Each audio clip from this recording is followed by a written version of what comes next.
सेवा सहयोग र सद्भावको 191औं दिन एबी न्यूज पहलको यो विशेष प्रस्तुतिमा स्वागत छ। आदरणीय दर्शकवृन्द, म सुशील पाण्डे र हामी यतिखेर लागिसकेका छौँ।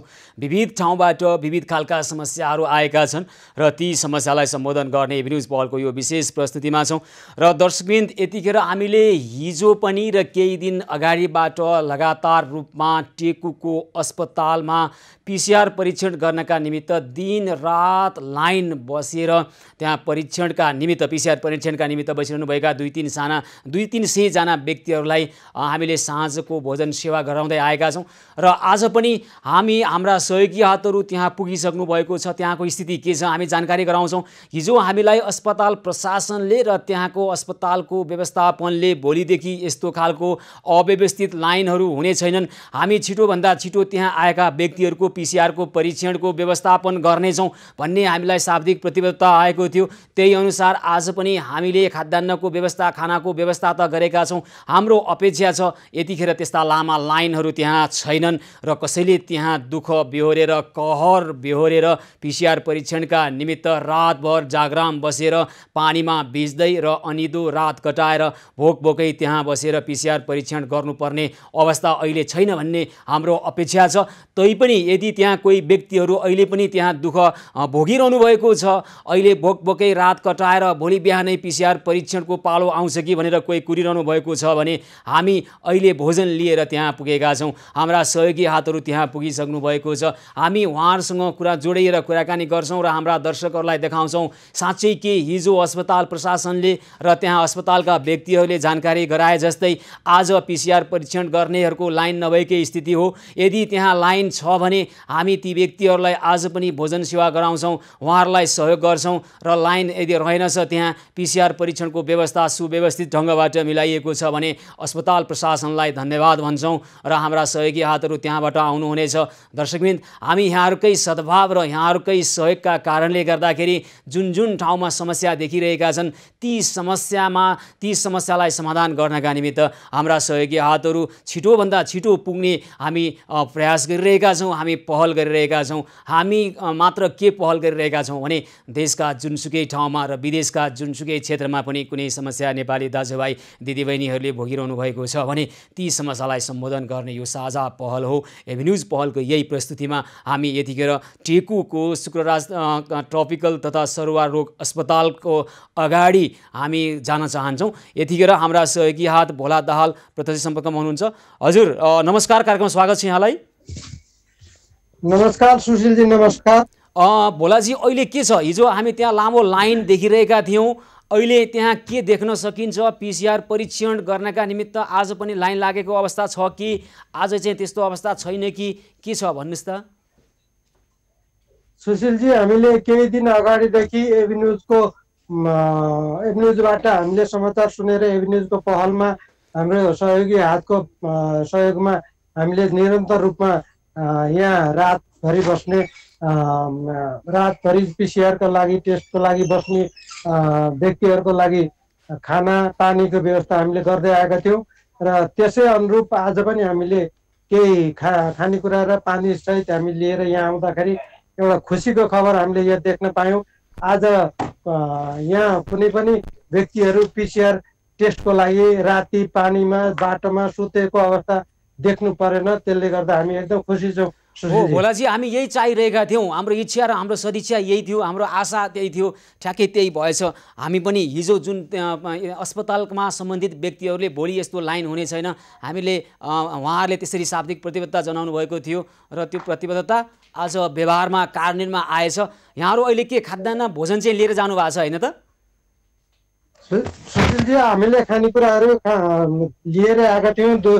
नवदुर्गा पार्टी प्रदेशका रूपकजी लगायत श्याम केसीजी, मातृकाजी, माधवजी लगायत हामी हाम्रो टिमै यहाँ आएका थियौँ र यहाँ आउँदाखेरि हामीले यो कोही पनि बाटोमा सुत्नु परेको अवस्था नदेखेकोले गर्दा हामी एकदम खुसी छौँ। र हामीसँग अहिले हस्पिटलका एकजना प्रतिनिधि यहाँ हुनुहुन्छ, उहाँलाई स्थानीय हुनुहुन्छ, उहाँले यो दृश्य देख्नु भएको थियो योभन्दा अगाडि पनि र अनि उहाँले हाम्रो सहयोग पनि देख्नु भएको थियो र उहाँले पनि केही यहाँ आफ्नो विचार राख्न चाहनुहुन्छ सुशीलजी? हजुर हुन्छ हुन्छ हजुर हजुर नमस्कार, स्वागत छ कार्यक्रममा यहाँलाई। नमस्कार सर। हजुर परिचय दिनुहोस् त। हजुर सर, मेरो धर्मराज सुवेदी, म पोखराबाट। मेरो यहाँ टेकु हस्पिटल अगाडि खाजा पसल छ। हजुर। अनि यहाँ चाहिँ पिसिआर चेक गर्नु चाहिँ घरबेटीहरूले घरमा छिर्न नदिएको अवस्था भएको भएर र हस्पिटलमा पनि मान्छे धेरै प्याक भएको भएर उहाँले धेरै समस्या गरी यहाँ दिनरात खटिएर लाइनमा भोलिको लागि आजदेखि लाइनमा बसिरहनु हुन्थ्यो र अनि मिडिया मार्फत मिडियाको सहयोगले गर्दाखेरि अरू साथीहरू पनि उहाँलाई खाजासाजा पठाउनु भएको रहेछ र अनि आजबाट फेरि हस्पिटलले पनि धेरै मिहिनेत गरेर साथीहरूले पनि हस्पिटलबाट सरहरूले पनि धेरै कष्ट गरेर सबैजनालाई आज पिसिआर गराएर सबैलाई छुटकारा दिनुभयो र आजबाट पनि यहाँ कोही बस्नुभएको छैन। भनेपछि तपाईँ त्यहीँ अगाडि बस्दा आज त्यस्तो दृश्यहरू देख्नु परेन यहाँले? अहिले के मानिसहरू आएर छिटोभन्दा छिटो पिसिआर परीक्षण गर्न सक्ने अथवा तत्काल पिसिआर परीक्षण गर्न सक्ने व्यवस्था अस्पतालले मिलाएको देख्नुभयो यहाँले? अस्पतालले पनि गर्नुभएको छ। उहाँले पनि अब स्टाफ कम भएको कारणले धेरै अब एकै दिनमा धेरै क्षमताभन्दा धेरै भएपछि त अनि पालो पालो गरेर आज चाहिँ क्षमताभन्दा धेरै भएको मान्छे पनि गर्नुभयो। अनि राम्रै गर्नुभएको छ। तर मान्छे नै धेरै आइसकिसके सबै अन्त पनि रहेछ पिसिआर। तर यी हस्पिटलमा धेरै आइदिएको हुनाले उहाँलाई पनि गाह्रो पर्दो रहेछ। हुन्छ अब हुन्छ, यहाँलाई धेरै धन्यवाद छ। भोलाजी हजुर हजुर, हामीले हिजो र केही दिन अगाडिबाट जुन पहल गरिरहेका थियौँ त्यहाँको यो लाइन भिडभाड भौतिक दूरीको कमी गरेर कोरोना सङ्क्रमणको जोखिम बढिरहेको स्थिति, यो स्थितिलाई न्यूनीकरण गर्नका निमित्त अस्पताल प्रशासनसँग हामीले आग्रह औपचारिक अनौपचारिक ढङ्गबाट गरिरहेका थियौँ र त्यहाँका निर्देशकसँग पनि अनौपचारिक ढङ्गबाट कुराकानी भएको थियो। यसअनुसार आज हामी त्यहाँ लाइन देखेनौँ। यहाँले लानुभएको खाना फिर्ता ल्याउनु पर्ने अवस्था छ। तैपनि हामी खुसी छौँ किनभने हाम्रो चिन्ताको विषय नै उहाँहरूको दुःख थियो। त्यो दुःख देख्नु परेको छैन। अहिले अस्पतालले एउटा व्यवस्थापन गरेको छ र यहाँलाई धन्यवाद भन्छौँ। यहाँहरूले पनि दुःख चाहिँ पाउनुभयो, तर यो सुखद दुःख हो र अब यस्तो खालको परिस्थिति फेरि आयो भने हामी त्यहाँ पनि पुग्नेछौँ र देशको अन्य भूभाग काठमाडौँ उपत्यकामा जसरी यहाँहरूले काम गरिरहनु भएको छ हाम्रो अभियान मार्फत हाम्रा सहयोगी हातहरूले, यसका लागि आभार र धन्यवाद भन्छौँ। यहाँ भोला दाहालजी, मातृका प्याकुरेलजी, रूपक बानियाजी लगायत माधव सुवेदीजीहरू हुनुहुन्छ। यहाँहरू सबैलाई धेरै धन्यवाद र आभार भन्छौँ र फेरि हामी फलोअप चाहिँ गरिराख्छौँ है। टेकुको सुखराज ट्रपिकल तथा सरुवा रोग अस्पतालको हामी अवस्था हेरिराख्छौँ। यहाँलाई धन्यवाद भन्छु भोलाजी। म हुन्छ, धन्यवाद सुशीलजी। पहिलोपटक एभिन्यूज टेलिभिजनले यहाँको दृश्य देखाएको अवस्थामा हामी पनि मर्माहित भएका थियौँ। यस्तो पनि अवस्था हाम्रो यही राजधानीमा देख्न पाइयो। यो अत्यन्तै दुःखदायी अवस्था देखेका थियौँ र हामीले तत्कालै सहयोगको हामीले अभियान सुरु गरेका थियौँ र आज आइपुग्दाखेरि यो सुखद अवस्था देख्न पाइयो। यसमा हामी पनि खुसी छौँ। धन्यवाद सुशीलजी। हस्, धेरै धेरै धन्यवाद छ भोला दाहालजी यहाँलाई। कृष्ण प्रणामी समाजका हाम्रा सहयोगी हातहरू भोला दाहाल, त्यसै गरी मातृका प्याकुरेल, त्यसै गरी रूपक बानियाजी, माधव सुवेदीजीहरू अहिले त्यहाँ पुग्नुभएको छ टेकुको सुखराज ट्रपिकल तथा सरुवा रोग अस्पतालमा। त्यहाँ हिजोसम्म लामो 200-300 जनाको लाइन थियो पिसिआर परीक्षण गर्नका निमित्त। उहाँहरू पालो पर्खेर रातभर कुरेर बसिरहनु भएको थियो। हामीले खाद्यान्न सहयोग गरेका थियौँ, त्यहाँ लगेर भोजन सेवा गराएका थियौँ, खाजा पानी वितरण गरेका थियौँ। आज पनि त्यस्तै अवस्था छ भने खाजा पानी वितरण गर्ने गरी हामी त्यहाँ पुगेका थियौँ। अहिले त्यहाँ जाँदा अस्पताल प्रशासनले हिजो हामीलाई दिएको शाब्दिक प्रतिबद्धता अनुसार अहिले कोही पनि व्यक्ति नरहेको स्थिति देख्यौँ। यो सुखद स्थिति र अस्पताल प्रशासनलाई हामी धन्यवाद भन्न चाहन्छौँ। पिसिआर परीक्षणको लागि तपाईँहरूले जसरी प्रभावकारी ढङ्गबाट त्यहाँ व्यवस्थापन गर्नुभएको छ, सुखराज ट्रपिकल तथा सरुवा रोग अस्पताल टेकु र निर्देशकज्यू र सबैलाई हार्दिक आभार र धन्यवाद भन्न चाहन्छौँ। र दर्शकबिन यतिखेर अब हामी बारातर्फ जान चाहन्छौँ। बारामा गत असोज 1 गते बेलुका एक 12 वर्षीय बालिकाको बलात्कार भएको थियो र त्यस बलात्कारपछि त्यहाँका स्थानीय बुद्धिजीवी जनप्रतिनिधि भन्नेहरूले पीडित परिवारलाई अनेक धाक धम्की र प्रलोभन दिएर गाउँमै मिलाउने प्रयास गरेको अवस्था र त्यस पछाडि हाम्रो जानकारीमा आइसकेपछि र अहिले पीडित पक्षलाई अझै पनि पीडित पक्षलाई प्रत्यक्ष अप्रत्यक्ष रूपबाट विभिन्न तरिकाबाट धाक धम्की आइरहेको खबर हामीले प्राप्त गरेका छौँ। हामी त्यहाँका स्थानीय व्यक्तिहरू, पीडित परिवार र त्यहाँका पत्रकारहरूसँग कुराकानी गर्छौँ र अहिले जसरी पीडितहरूले थप धाक धम्की र डर त्रास बेहोरिरहनु परेको छ यसको बारेमा अहिलेको अवस्था के हो, बाराका प्रहरी प्रमुख कृष्ण पङ्गिनीसँग पनि कुराकानी गर्छौँ। एक त त्यहाँ अपराध भएको छ, जघन्य मानवता विरोधी अपराध, त्यसमाथि पीडितलाई उल्टै धाक धम्की दिइरहेको छ। यो कस्तो समाज हो, कस्तो मानव हो, कस्तो परिस्थिति हो, त्यहाँको सुरक्षाको अवस्था के हो र पीडित पक्षको सुरक्षा र न्यायको सुनिश्चितताका लागि नेपाल प्रहरी के गरिरहेको छ, हामी यस विषयमा पनि कुराकानी गर्नेछौँ। सेवा सहयोग र सद्भावको 191औं दिनको वेब न्युज पहल निरन्तर जारी रहनेछ, हामीसँगै रहनुहोला।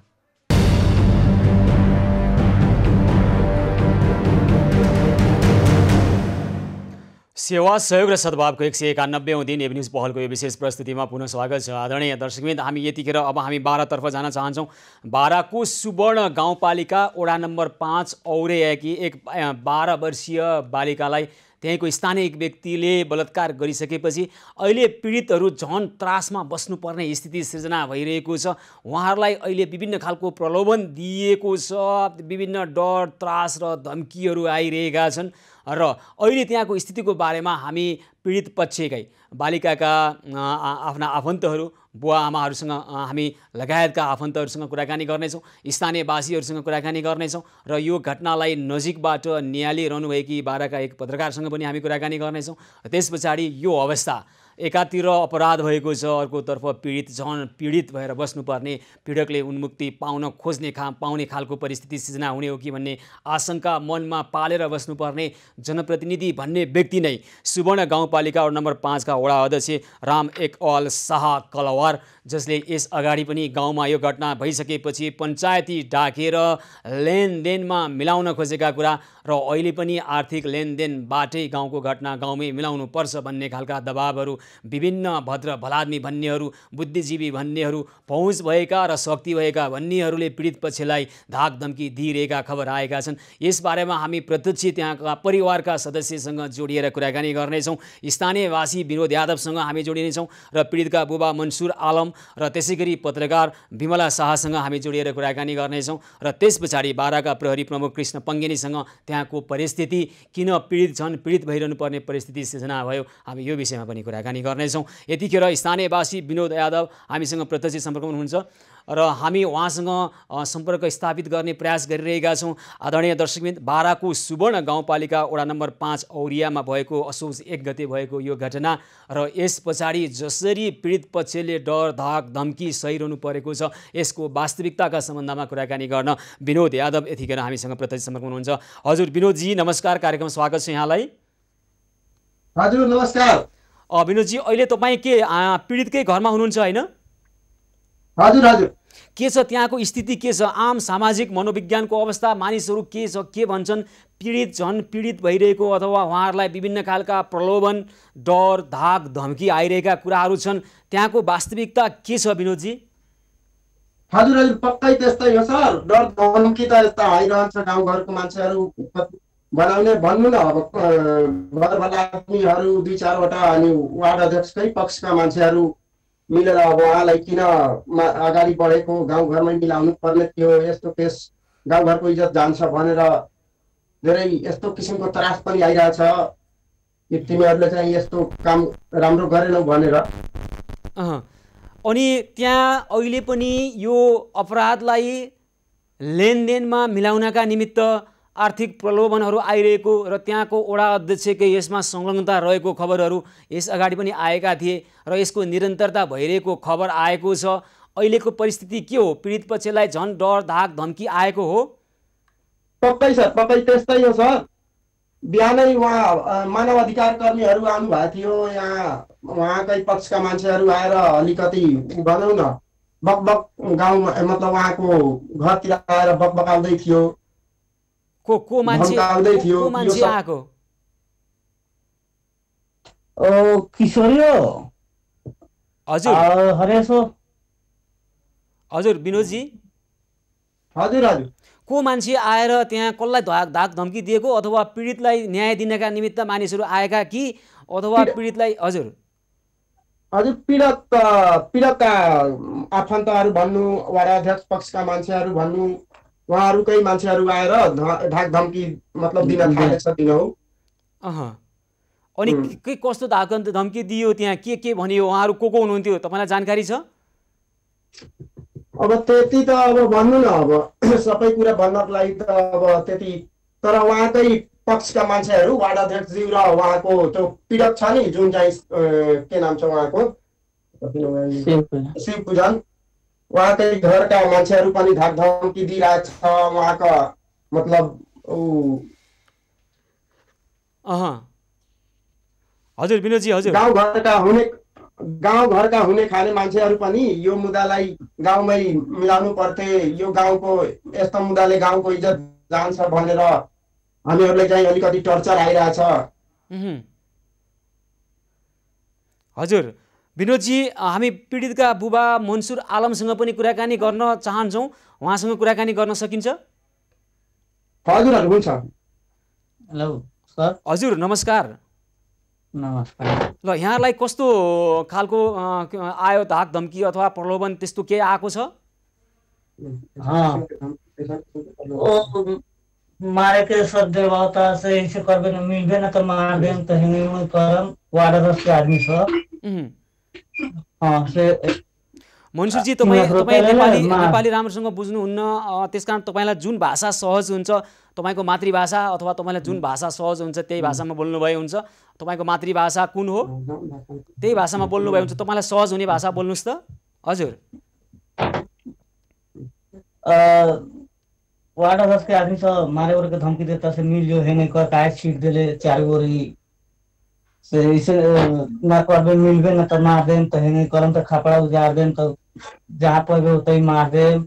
वार्ड अध्यक्ष के आदमी सब भाइ सब भनेपछि वडा अध्यक्ष सहितका मानिसहरू आएर यहाँहरूलाई डर धाक धम्की दिए हैन? अनि जो पीडक छ पीडकलाई पक्राउ गरिसकेका स्थिति हो? पीड़क नहीं के पकड़ायल अभी। पीड़क कहाँ पकड़ायल अभी? अभी कोशिश में बाल हो। अनि वडा अध्यक्ष राम एकवाल शाह कलवारसँग को व्यक्ति आएर के कस्ता शब्द बोलेर कसरी धम्की दिए यहाँलाई? किशोरी है सर, किशोरी को और हरेश और गाजिंदर।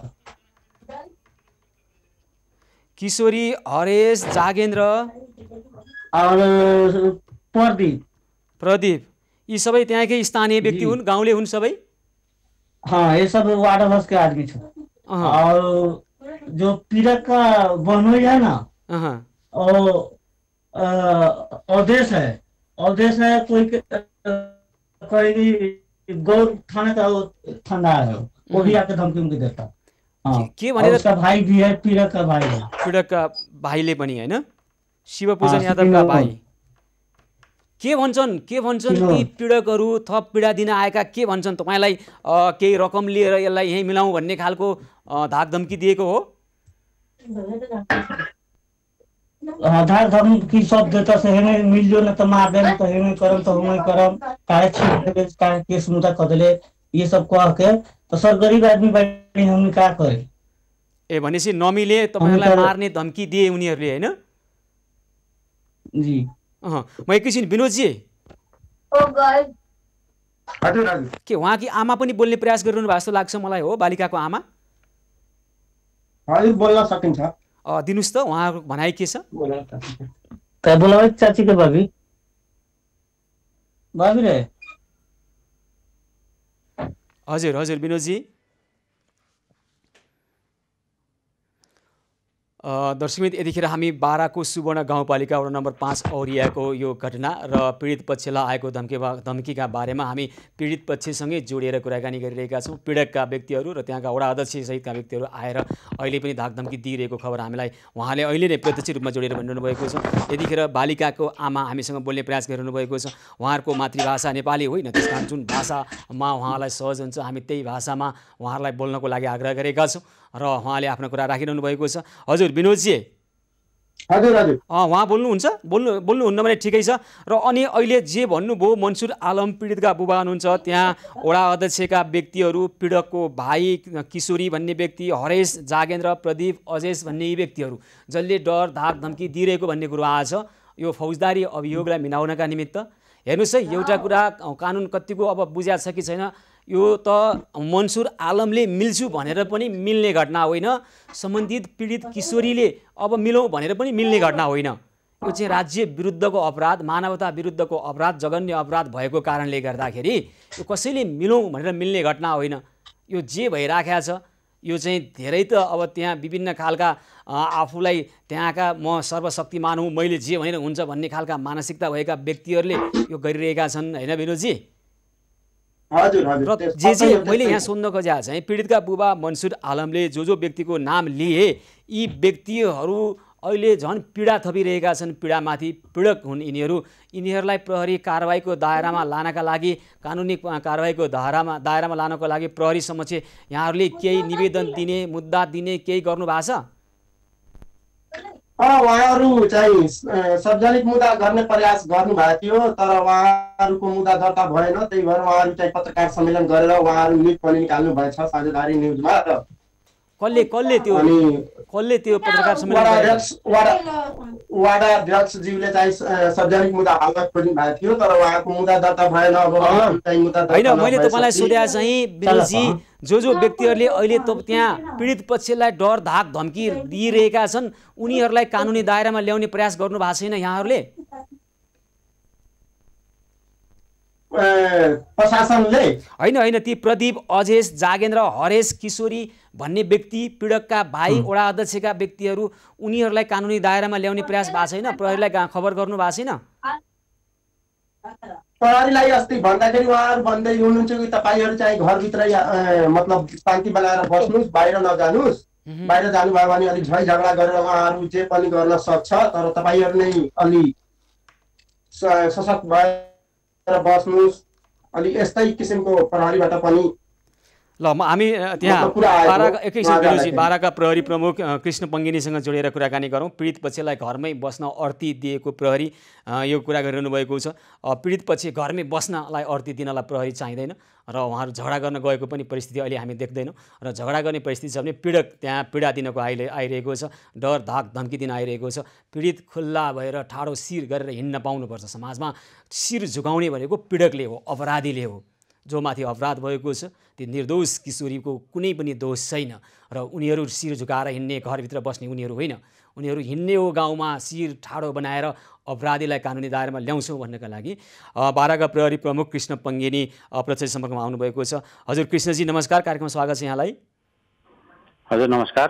हजुर, यो सुवर्ण गाउँपालिका वडा नम्बर 5 औरियाकी 12 वर्षीय बालिकाको बलात्कार असोज 1 गते बेलुकाको घटना र अहिले पनि पीडित पक्षसँग हामी जोडिएर कुराकानी गरिरहेका छौँ। पीडितका बुबा मनसुर आलम अनि त्यहाँका स्थानीयवासी हामीसँग प्रत्यक्ष हुनुहुन्छ। अहिले दृश्य भर्खर हामीले दृश्यसहित कुराकानी गऱ्यौँ। उहाँहरूले केही नामै तोकेर फलानो व्यक्तिले हामीलाई डर धाक धम्की दिइरहेका छन् र यहीँ मिलाउनुपर्छ, होइन भने मारिदिन्छौँ तिमीहरूलाई सम्म भनेका छन् भनिरहनु भएको छ उहाँहरू। कृष्णजी के गर्ने होला? अब यसमा 1 गतेको घटना हामी कहाँ 3 गते जारी प्राप्त भयो। जारी प्राप्त हुनासाथ हामीले पीडितको मेडिकल चेकअप गरेर त्यही दिन दर्ता गरिसकेका छौँ मुद्दा पनि। हजुर।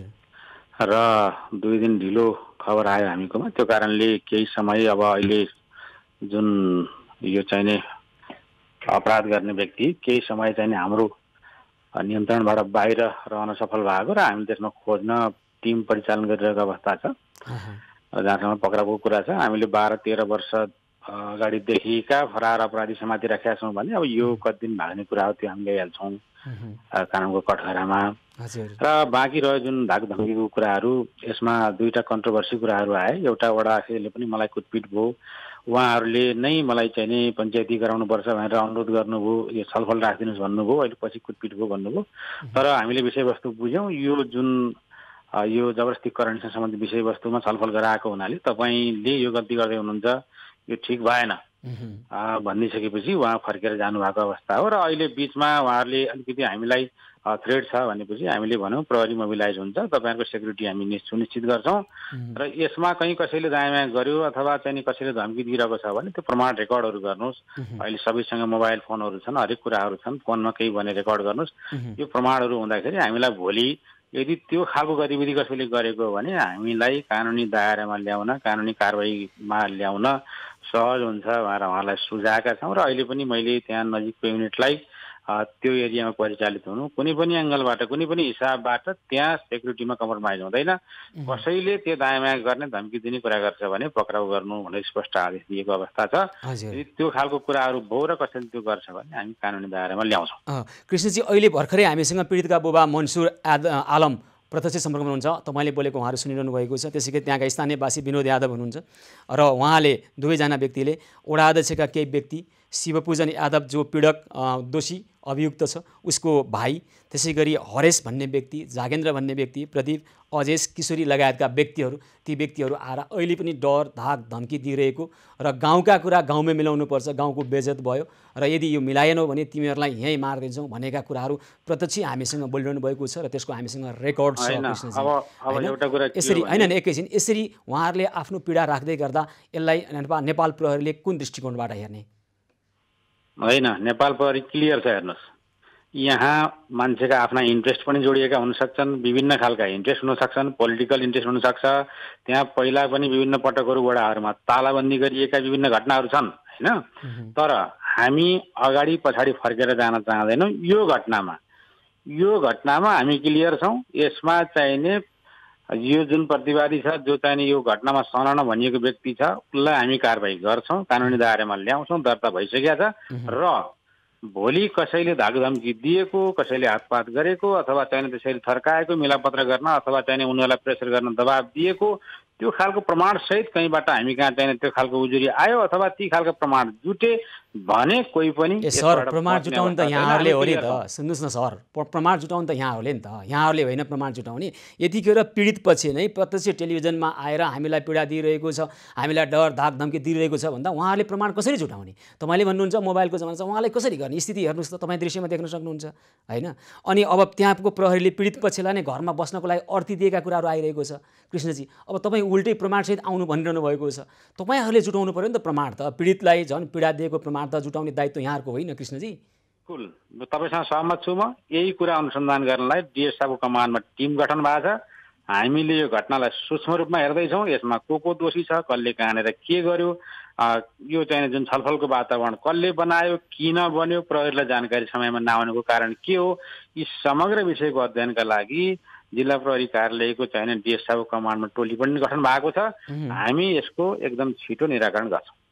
त्यहाँ पीडित पक्षलाई घरमै बस्नको लागि प्रहरीले नै भनिरहेका खबरहरू आएको छन्। पीडित पक्ष चाहिँ घरमा बसिरहनु पर्ने बाध्यता त्यस्तो त केही होइन होला, गाउँमा हिँड्न पाउने उहाँहरूको अधिकार होला होइन। प्रहरीले नै यो गरेका कुराहरू आइरहँदाखेरि नेपाल प्रहरीको छविप्रति मानिसले अनेक आशंका गर्छन्। योभन्दा अगाडि पनि तपाईँहरूले काम गर्दा गर्दै पनि कतिपय सम्बन्धमा जस नपाउनु भएको होला, कतिपय सम्बन्धमा गरेका कामभन्दा बढी जस पाउनु भएको होला, कतिपय सम्बन्धमा तपाईँहरूले यस्तै कारणले गर्दाखेरि सहज ढङ्गबाट काम गर्ने अवसर नपाउनु भएको होला होइन। यो विषयलाई चाहिँ अलिक गम्भीर भएर ढङ्गबाट हेर्नुपर्ने अवस्था देखेका छौँ कृष्णजी। हामीले विविध पाटोबाट हामीले पनि हेरिरहेका छौँ है। अहिले पनि केही समय पछाडि हामी त्यहाँकै रहनुभएका पत्रकार विमला शाहसँग कुरा गर्छौँ र उहाँले गर्नुभएको एउटा रिपोर्टिङ यहाँलाई देखाउँछौँ। जसरी उहाँले यस्ता घटना त्यो गाउँमा योभन्दा अगाडि पनि दर्जनौँ भएका कुराहरू हामीलाई गरिरहनु भएको छ। यो विषयमा पनि हामी खोज अनुसन्धान गरिरहेका छौँ कृष्णजी। यसलाई यहाँले अलि प्रभावकारी ढङ्गबाट हेरिदिनु पर्ने आवश्यकता हामी औलाइरहेका छौँ। एकदम बिल्कुल, हामी सेन्सिटिभ छौँ। प्रहरी लागेको छ, कोही पनि दोषीले छुट पाउँदैन, अनुमुक्ति पाउँदैन। हामी स्पष्ट छौँ। घटनामा प्रहरी एकदम गम्भीर छ र प्रहरीले दोषीलाई अनुमुक्ति कुनै पनि हालतमा दिँदैन। यसको सूक्ष्म ढङ्गले अनुसन्धान, अवलोकन, यसको चाहिने निरीक्षण, सुपरभिजन र यसको चाहिने फिल्डमै गएर बुझ्ने, विभिन्न कुराहरू गोप्य रूपमा बुझ्ने, बाहिर रूपमा बुझ्ने सम्पूर्ण कुरा हामी गर्दैछौँ। उहाँहरूलाई हामीले घर बस्नुहोस् भन्दा पनि तपाईँहरूको पछाडि प्रहरी छ, डराउनु पर्दैन भनिदिएको हो। त्यो हाम्रो दायित्व हो। अहिले पनि हामीले प्रहरी परिचालन गरेका छौँ। कुनै पनि एङ्गलबाट कुनै पनि हिसाबको थ्रेट आयो कहीँबाट भने त्यहाँ तुरुन्त कानुनी कारवाही गर्न प्रहरी तयार छ, हामी गर्छौँ। अब उहाँहरू अहिले पनि मौखिक रूपमा हामीसँगै भनिरहनु भएको छ यी फलाना व्यक्तिले अहिले डर धाक धम्की दिइरहेका छन्। अब यहाँहरू बुझेर ती व्यक्तिहरूले डर धाक धम्की दिएको हो कि होइन अनुसन्धान गरेर कारवाहीको दायरामा ल्याउने प्रयास गर्नुहुन्छ कि गर्नुहुन्न? हामी गर्छौँ। हुन्छ ल कृष्णजी, हामी यो विषयलाई यसै छान्ने छैनौँ, पछि पनि हामी फलोअप गर्छौँ। यहाँलाई धेरै धेरै धन्यवाद र आभार व्यक्त गर्न चाहन्छौँ कृष्णजी। हस्, धन्यवाद। हस्, धेरै धेरै धन्यवाद छ। बाराका प्रहरी प्रमुख कृष्ण पङ्गेनी यतिखेर हामीसँग कुराकानी गर्दै हुनुहुन्थ्यो। म विनोदजीसँग एकैछिन कुरा गर्छु। हजुर विनोदजी। हजुर। ल, हामीले बाराका प्रहरी प्रमुख कृष्ण पङ्गेनीसँग पनि कुराकानी गरेका छौँ। यहाँहरूले डराउनु पर्ने कुनै पनि कारण छैन। डराउने, शिर झुकाएर हिँड्ने भनेको अपराधीहरूले हो र जो अभियुक्त छन् ती अभियुक्तलाई कानुनी कठघरामा ल्याएर उभ्याउने काम नेपाल प्रहरीको हो। यहाँहरूलाई सुरक्षा दिने कामको दायित्व नेपाल प्रहरीको हो। त्यो नेपाल प्रहरीले पुरा गर्ने प्रतिबद्धता त्यहाँका प्रहरी प्रमुख कृष्ण पङ्गेनीले गर्नुभएको छ र यस्ता घटना त्यहाँ थुप्रै भएका कुराहरू आइरहेका छन्। यो विषयमा हामी पत्रकार बिमला शाहसँग पुनः जोडिएर कुराकानी गर्छौँ। विनोदजी, यहाँको भन्नुपर्ने र मन्सुर आलमजीको भन्नुपर्ने अन्त्यमा केही छ छोटोमा? उहाँसँगको अहिलेको सम्पर्क टुटिसकेको छ। विनोद यादव त्यहाँ स्थानीयवासी हुनुहुन्छ, त्यसै गरी पीडितका बुबा मन्सुर आलमसँग हामी कुराकानी गरिरहेका थियौँ। बाराका प्रहरी प्रमुख कृष्ण पङ्गेनीसँग पनि कुराकानी गऱ्यौँ। दर्शकवृन्द, यतिखेर तपाईँ हामी सबैले बुझ्नुपर्ने कुनै पनि यस्तो अपराध भइसकेपछि शिर लुकाएर हिँड्नुपर्ने अपराधीहरूले हो र पीडितलाई न्याय दिनको लागि, पीडितको संरक्षण गर्नको लागि, उनीहरूको आत्मबल बढाउनका लागि तपाईँ हामीले सहयोग गर्नुपर्छ र पीडकलाई कानुनी कठघरामा उभ्याउनका निमित्त अनुसन्धान गरेर प्रमाणहरू जुटाएर अदालतमा पेश गर्ने काम नेपाल प्रहरीको हो। त्यो काम तदारुकताका साथ भइरहेको छ भन्ने हाम्रो अपेक्षा छ। र त्यसै गरी विनोदजी पुनः सम्पर्कमा आउनुभएको छ। हजुर विनोदजी। हेलो। हजुर विनोदजी। स्थानीयवासी विनोद यादव र पीडितका बुबा मन्सुर आलम हामीसँग प्रत्यक्ष सम्पर्कमा हुनुहुन्छ। अलिकति यता नेट हुन्छ विनोदजी, तपाईँ अघि हामीसँग बोल्न डराइरहनु भएको थियो। कृपया डराउने तपाईँहरूले होइन, डराउने अपराधीहरूले हो, डराउने त्यहाँ दोषी र अभियुक्तहरूले हो। तपाईँहरूले डराउने हुन निर्धक्क भएर शिर ठाडो गरेर हिँड्नुहोस् र भोलि यस्ता घटनाहरू हुन नदिने वातावरण र हिजो भएका यस्ता खालका अपराधहरूलाई सार्वजनिक गरेर पीडितहरूलाई संरक्षण गर्दै न्याय दिलाउँदै पीडकहरूलाई कानुनी कारबाहीमा ल्याउनको लागि पहल गर्नुहोस्। निर्धक्क भएर सारा देश तपाईँको पक्षमा छ, सम्पूर्ण नेपाली दाजुभाइहरू तपाईँहरूका पक्षमा छन् र पीडकलाई कुनै पनि हालतमा उन्मुक्ति पाउँदैनन् पीडकले। चिन्ता नगर्नु होला विनोदजी। हजुर। र केही छ भन्नु अन्त्यमा? केही छ? अलिकति भन्नु छ सर। ल कृपया हजुर छिटो भन्नुहोस्। देशमा अलि यस्तो कानुन हुनु पर्यो कि बलात्कार गर्नेहरू चाहिँ त्यसको मनोबल नबढोस्। देशमा यस्तो कानुन हुनु पर्यो के होइन। तपाईँ हामी डरायौँ भने तिनीहरूको मनोबल बढ्ने हो। कानुन सच्याउनु पर्ने कुरा पनि संसदमा उठिरहेको छ। पीडित पक्ष डराउनु भएन, घबराउनु भएन। तपाईँ हामी जो आवाज बुलन्द गर्ने व्यक्तिहरू छन्, तपाईँ हामी सबै न्यायका लागि बोल्न थाल्यौँ भने अन्यायहरू चुप लाग्छन्, नत्र उनीहरूको उत्साह बढ्छ, दुस्साहस बढ्न नदिउँ। तपाईँ हामी सबै लागौँ विनोदजी। हामी पछि पनि जोडिएर कुराकानी गर्छौँ र यसका विषयमा थप बुझ्नेछौँ पत्रकार बिमला शाहसँग। विनोदजी, तपाईँलाई धेरै धन्यवाद छ। पीडितका बुबा मन्सुर आलमजी, यहाँलाई पनि धेरै धन्यवाद छ। हस्, धन्यवाद छ है त। हजुर धन्यवाद। हस् दर्शकबिन, हामी यतिखेर बाराको सुवर्ण गाउँपालिका वडा नम्बर 5 औरियाको बलात्कार घटना र पीडित पक्षलाई अहिले पनि त्यहाँ विभिन्न खालका दबाब, डर, धाक, धम्की आइरहेको खबर र यस्तै घटना त्यहाँ थुप्रै भइरहेको खबर गर्नुभएको छ एकजना पत्रकार बिमला शाहले। हामी उहाँसँग जोडिएर केही समय पछाडि कुराकानी गर्छौँ। गाउँ समाज हामी जति सुन्दर देख्छौँ बाहिरबाट, जति सहृदय देख्छौँ र जति मानवीय देख्छौँ, त्यस्तो नहुँदो रहेछ। सुवर्ण गाउँपालिका वडा नम्बर 5 औरियाको केही व्यक्तिहरूको कारणले गर्दा यो गाउँको जसरी बदनाम भइरहेको छ र उनीहरू नै भन्दैछन् बलात्कारको घटनालाई न्याय दिइयो भने अझै त्यहाँ गाउँकै बेइज्जत हुन्छ रे उनीहरूको शब्दमा। अहिले चाहिँ बेइज्जत भइरहेको छ। यी व्यक्तिहरूको नाम सुन्दा र नाम लिँदा र जे भइरहेको छ ती घटनामा पीडितलाई न्याय दिलाएरै छाड्ने र पीडकलाई कारबाही गरेरै छाड्ने अभियान हो यो हाम्रो। न्याय दिलाउने अभियान, न्याय दिने निकाय हामी होइनौँ। न्याय दिने एक निकाय सम्मानित अदालत हो र त्यसका लागि हामी पहल गर्छौँ र आवाजविहीनहरूको आवाज बुलन्द गर्छौँ। सेवा सहयोग र सद्भावको 191औं दिनको वेब न्युज पहल निरन्तर जारी रहनेछ। हामीसँगै रहनुहोला।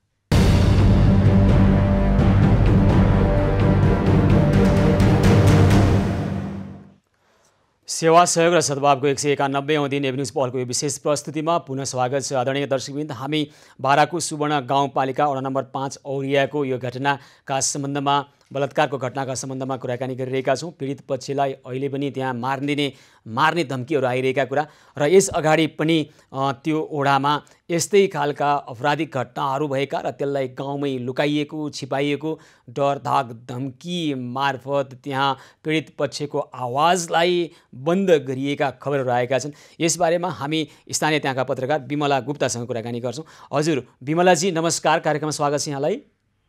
हजुर नमस्कार सर। अनि अहिले सुवर्ण गाउँपालिका वडा नम्बर 5 औरियाको जुन घटना असोज 1 गते घटना बाहिर आइरहेको छ र पीडित पक्षले अझै पीडा बेहोरिरहेका कुराहरू आउँदै गर्दा यहाँहरू रिपोर्टिङको क्रममा त्यहाँ पुग्दा यस्तै खालका घटनाहरू अन्य पनि त्यहाँ भएका र पीडित पक्षको आवाजलाई दबाइएका खबरहरू आइरहेका छन्। यसको बारेमा यहाँलाई के जानकारी छ? म रिपोर्टिङको लागि त्यहाँ जाँदाखेरि पनि मलाई चाहिँ जानकारी पायो कि त्यहाँ पहिले पनि यस्तो घटनाहरू एउटा घटना चाहिँ पैसाकै लेनदेन गरेर त्यहाँ मिलापत्र गराइयो। त्यसपछि पनि भर्खर एकजना बालिका चाहिँ आत्महत्या गरेको त्यो कुरा पनि त्यस्तो दुर्व्यवहार भएको त्यस्तो घटनाहरू पनि थियो। खासमा म रिपोर्टिङ गर्न जाँदा त्यो सबै इस्युलाई चाहिँ अब स्टोरी गर्नु पर्यो, किन त्यो गाउँमा त्यस्तो हुन्छ भनेर। गाउँमै किन त्यस्तो समस्या छ? एकजना बालिका होइन, त्यहाँ महिलाहरू बालिकाहरू एकदमै डर त्रासमा हुन्छन्। अर्को कुरा चाहिँ त्यो गाउँमा चाहिँ एकदमै चाँडै बिहा गरिदिने त्यस्तो पनि परम्परा छ।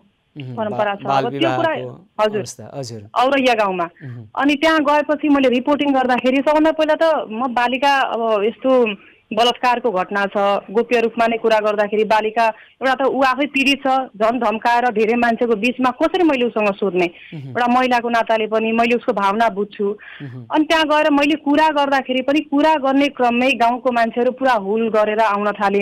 तपाईँ आएर किन घरभित्र रिपोर्टिङ हुन्छ? पत्रकारलाई धम्काउन थाले। उनीहरूलाई वडा अध्यक्षको इज्जत प्यारो छ, तर त्यो बालिकालाई कसरी न्याय दिने त्यो कुरामा उनीहरूको ध्यान छैन। को हुन् त्यस्ता व्यक्तिहरू? यहाँले जानकारी अथवा तपाईँको जानकारीमा आइसकेपछि तपाईँ आफैलाई धम्काइसकेपछि यहाँले प्रहरीलाई केही खबर गर्नु भएन? त्यस्तो जानकारीहरू होइन, त्यहाँ जाने बित्तिकै सबै त्यहाँ त मैले सुनेकै थिएँ। प्रहरीहरूसँग अब त्यो अनुसन्धानको बारेमा त हामी अब रिपोर्टिङको क्रममा कुरा गर्दैछौँ, उहाँहरूबाट चाहिँ सकारात्मक त्यस्तो कुरा हुँदैछ। तर त्यो गाउँमा चाहिँ सबभन्दा ठुलो समस्या के भयो भने त्यहाँ पीडितलाई धम्काउने कुराहरू आउन थाल्यो। एकदमै धम्काउने, फेरि पीडित पक्ष पनि पहिलेदेखि गरिब अब जुन उहाँ पीडित बालिकाका बुवा टाङ्गा चलाउनुहुन्छ।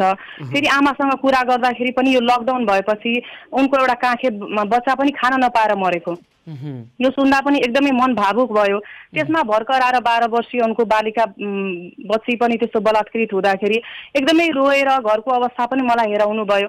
त्यही समयमा गाउँको मान्छे एकदमै आएर वडा अध्यक्षको नाम किन उ गरेको, उनीहरूले के भने यदि वडाबाट मलाई न्याय पाउँदैन भने मलाई सिफारिस पत्र दिनुहोस्, म जान्छु जिल्ला प्रहरी कार्यालयमा। उहाँहरूले त्यति माग गरेका हुन्। अनि वडा अध्यक्षले चाहिँ होइन म दिन सक्दिनँ, तपाईँले यहीँ मिलापत्र गर्नु, राति राति आएर धम्की। त्यो अनुसार चाहिँ उहाँहरू चाहिँ मलाई बिरुवामै भेट्न पनि आउनुभएको थियो। पीडित पक्ष कि पीडक पक्ष? होइन, पीडित पक्षहरू। मलाई सहयोग चाहियो भनेर, किनभने यो घटनाको जुन विश्वकर्मा पूजाको दिन 1 गते चाहिँ बितेको 1 गते घटना भयो। त्यसपछि मिडियाहरूमा आयो तर विस्तृत रूपमा फेरि त्यो फलो हुन सकेन। एउटा कुरा यसो गरौँ न, एउटा कुरा तपाईँले भन्नुभयो होइन, लकडाउनको अवस्थामा खानै नपाएर बच्चा मरेको। हामी तत्काल त्यहाँ अहिले उहाँहरूको घरमा यी समस्याहरू खाद्यान्न र केही आर्थिक समस्या छन् भने अहिले हाम्रो अभियान मार्फत हामी तत्काल त्यहाँ भोलि नै तपाईँहरूको समन्वयमा बिमलाजी त्यहाँ के रहेछ खानाको अवस्था छ कि छैन हामी तत्काल पुर्याइहालौँ भोलि। अनि अहिलेलाई उहाँहरूलाई खानाको अभाव नहोस् हामी भोलि नै गरौँ होइन।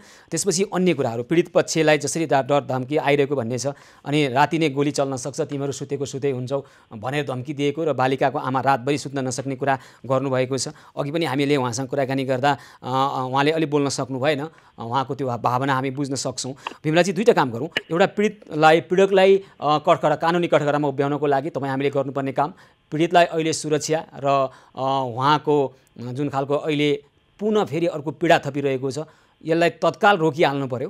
र अर्को काम तत्काल भोलि नै हामी तपाईँ बिमला गुप्ताजी र हाम्रा त्यहाँ राजन रौनियार हुनुहुन्छ हाम्रा संवाददाता, तपाईँहरू गएर हामी अभियान मार्फत तत्काल भोलि अब घरमा खानेकुरा छ कि छैन लगायतका सबै कुरा बुझेर के सहयोग गर्न सक्छौँ यो सहयोग भोलि नै पुर्याइहालौँ। र त्यहाँ सबभन्दा पहिले सर मलाई के लाग्छ भने एउटा पीडित पक्ष छ, एउटा त यो मधेसको समुदायमा बलात्कारको घटना लिएर पीडित पक्ष न्यायको लागि उठ्नु एकदमै सराहनीय काम हो। यहाँ 100वटा यदि घटना हुन्छ भने सम्झिनु कि 75वटा घटना लुकाइन्छ, 25वटा मात्र यहाँ प्रहरी समक्ष न्यायको लागि आउँछन्। भनेपछि अहिले त्यस्तो घटना पनि लुकायो भने पीडितलाई न्याय पाएन भने भोलि अरू पनि जाँदैनन्, किनभने एउटा त इज्जत पनि लुट्यो र अर्को न्याय नपाएपछि फेरि ऊ छोरी बेटीसँग कसले बिहा गर्ने, त्यो पनि एउटा समस्या छ। त्यो कारणले यदि न्याय पायो भने भोलि अरू पनि यस्तो घटना भयो भने पीडितहरू आउँछन् खुलेर न्यायको लागि। अनि त्यहाँ एउटा त्यहाँ मैले के हेरेँ भने अहिलेको समयमा यस्तो विभिन्न सङ्घ संस्था, बाल अधिकार कर्मीहरू, महिला अधिकार कर्मीहरू त्यति बारा जिल्लामा हुनुहुन्छ। म त पर्साको रिपोर्टर हो, तर पनि मैले यो सुनेर एउटा महिला भएर पनि मसँग रहन गएन, मैले रिपोर्टिङ गर्नुपर्छ। अनि म त्यहाँ पुगेपछि त्यो बच्चीलाई अलिकति कसरी उसको आत्मबल बढाउने, घर परिवारको कसरी सान्त्वना दिने, उनीहरूको आर्थिक अवस्था एकदमै कमजोर छ। भोको पेट न्यायको लागि लड्न जाने अनि राहत के को लागि बाँडिँदैछ, कसको लागि बाँडिँदैछ, त्यो कुरामा ध्यान दिनु पर्यो। मैले धेरै सङ्घ संस्थामा मैले फोन पनि गरेँ कि तपाईँहरूले अलिकति त्यहाँ सहयोग गरिदिनुहोस्, धेरै तपाईँहरूलाई पुण्य हुन्छ। हजुर बिमलाजी, भोलि नै तपाईँहरू हाम्रा राजन रौनियार हुनुहुन्छ, हाम्रा पर्सा संवाददाता, त्यहाँ उहाँ ब्युरो प्रमुख पनि हुनुहुन्छ, बारा पनि हेर्नुहुन्छ। त्यस कारण हाम्रा राजन रौनियारसँग समन्वय गरेर भोलि नै त्यहाँको घरको आर्थिक अवस्था, अहिले खाद्यान्नको अभावका समस्यालाई भोलि नै समाधान गरिहालौँ। त्यसपछि तपाईँले महत्त्वपूर्ण कुराकानी गर्नुभएको छ, भोको पेटले अनि सबै मानिसले जसरी त्यहाँ दबाब दिइरहेका छन् त्यसको विरुद्धमा तपाईँहरू जस्ता युवा पत्रकारहरूको त्यहाँ ठुलो खाँचो छ। तपाईँहरूले नै हो यो परिस्थिति परिवर्तन गर्ने, पीडितलाई झन् पीडा दिने र पीडकलाई उन्मुक्ति दिने खालको जुन खालको त्यहाँ अवस्था छ, यो अवस्था परिवर्तन हुन्छ, अवश्य हुन्छ। तपाईँ हामी सबै लाग्नुपर्छ। तपाईँहरू जस्ता व्यक्तिले त्यहाँ अलि गहन ढङ्गबाट हेर्नु होला। हामीले बाराका प्रहरी प्रमुखसँग पनि कुराकानी गरेका छौँ, गृह मन्त्रालयसँग पनि हामीले आवाज पुर्याइरहेका छौँ। हामी विभिन्न ठाउँमा कुराकानी गर्छौँ। यसै दबिँदैन, पीडितको आवाजलाई बुलन्द गरेरै छाड्छौँ। बिमलाजी, तपाईँहरू कति पनि नडराइकन निर्भीक भएर निष्पक्ष निर्भीकता साथ काम गर्नुहोस्। हामी सबै एकै ठाउँमा छौँ, अपराधको विरुद्धमा छौँ, अपराधीको विरुद्धमा छौँ, पीडितको पक्षमा छौँ, पीडितको आवाजलाई बुलन्द गर्ने हामी खबर कर्ममा छौँ।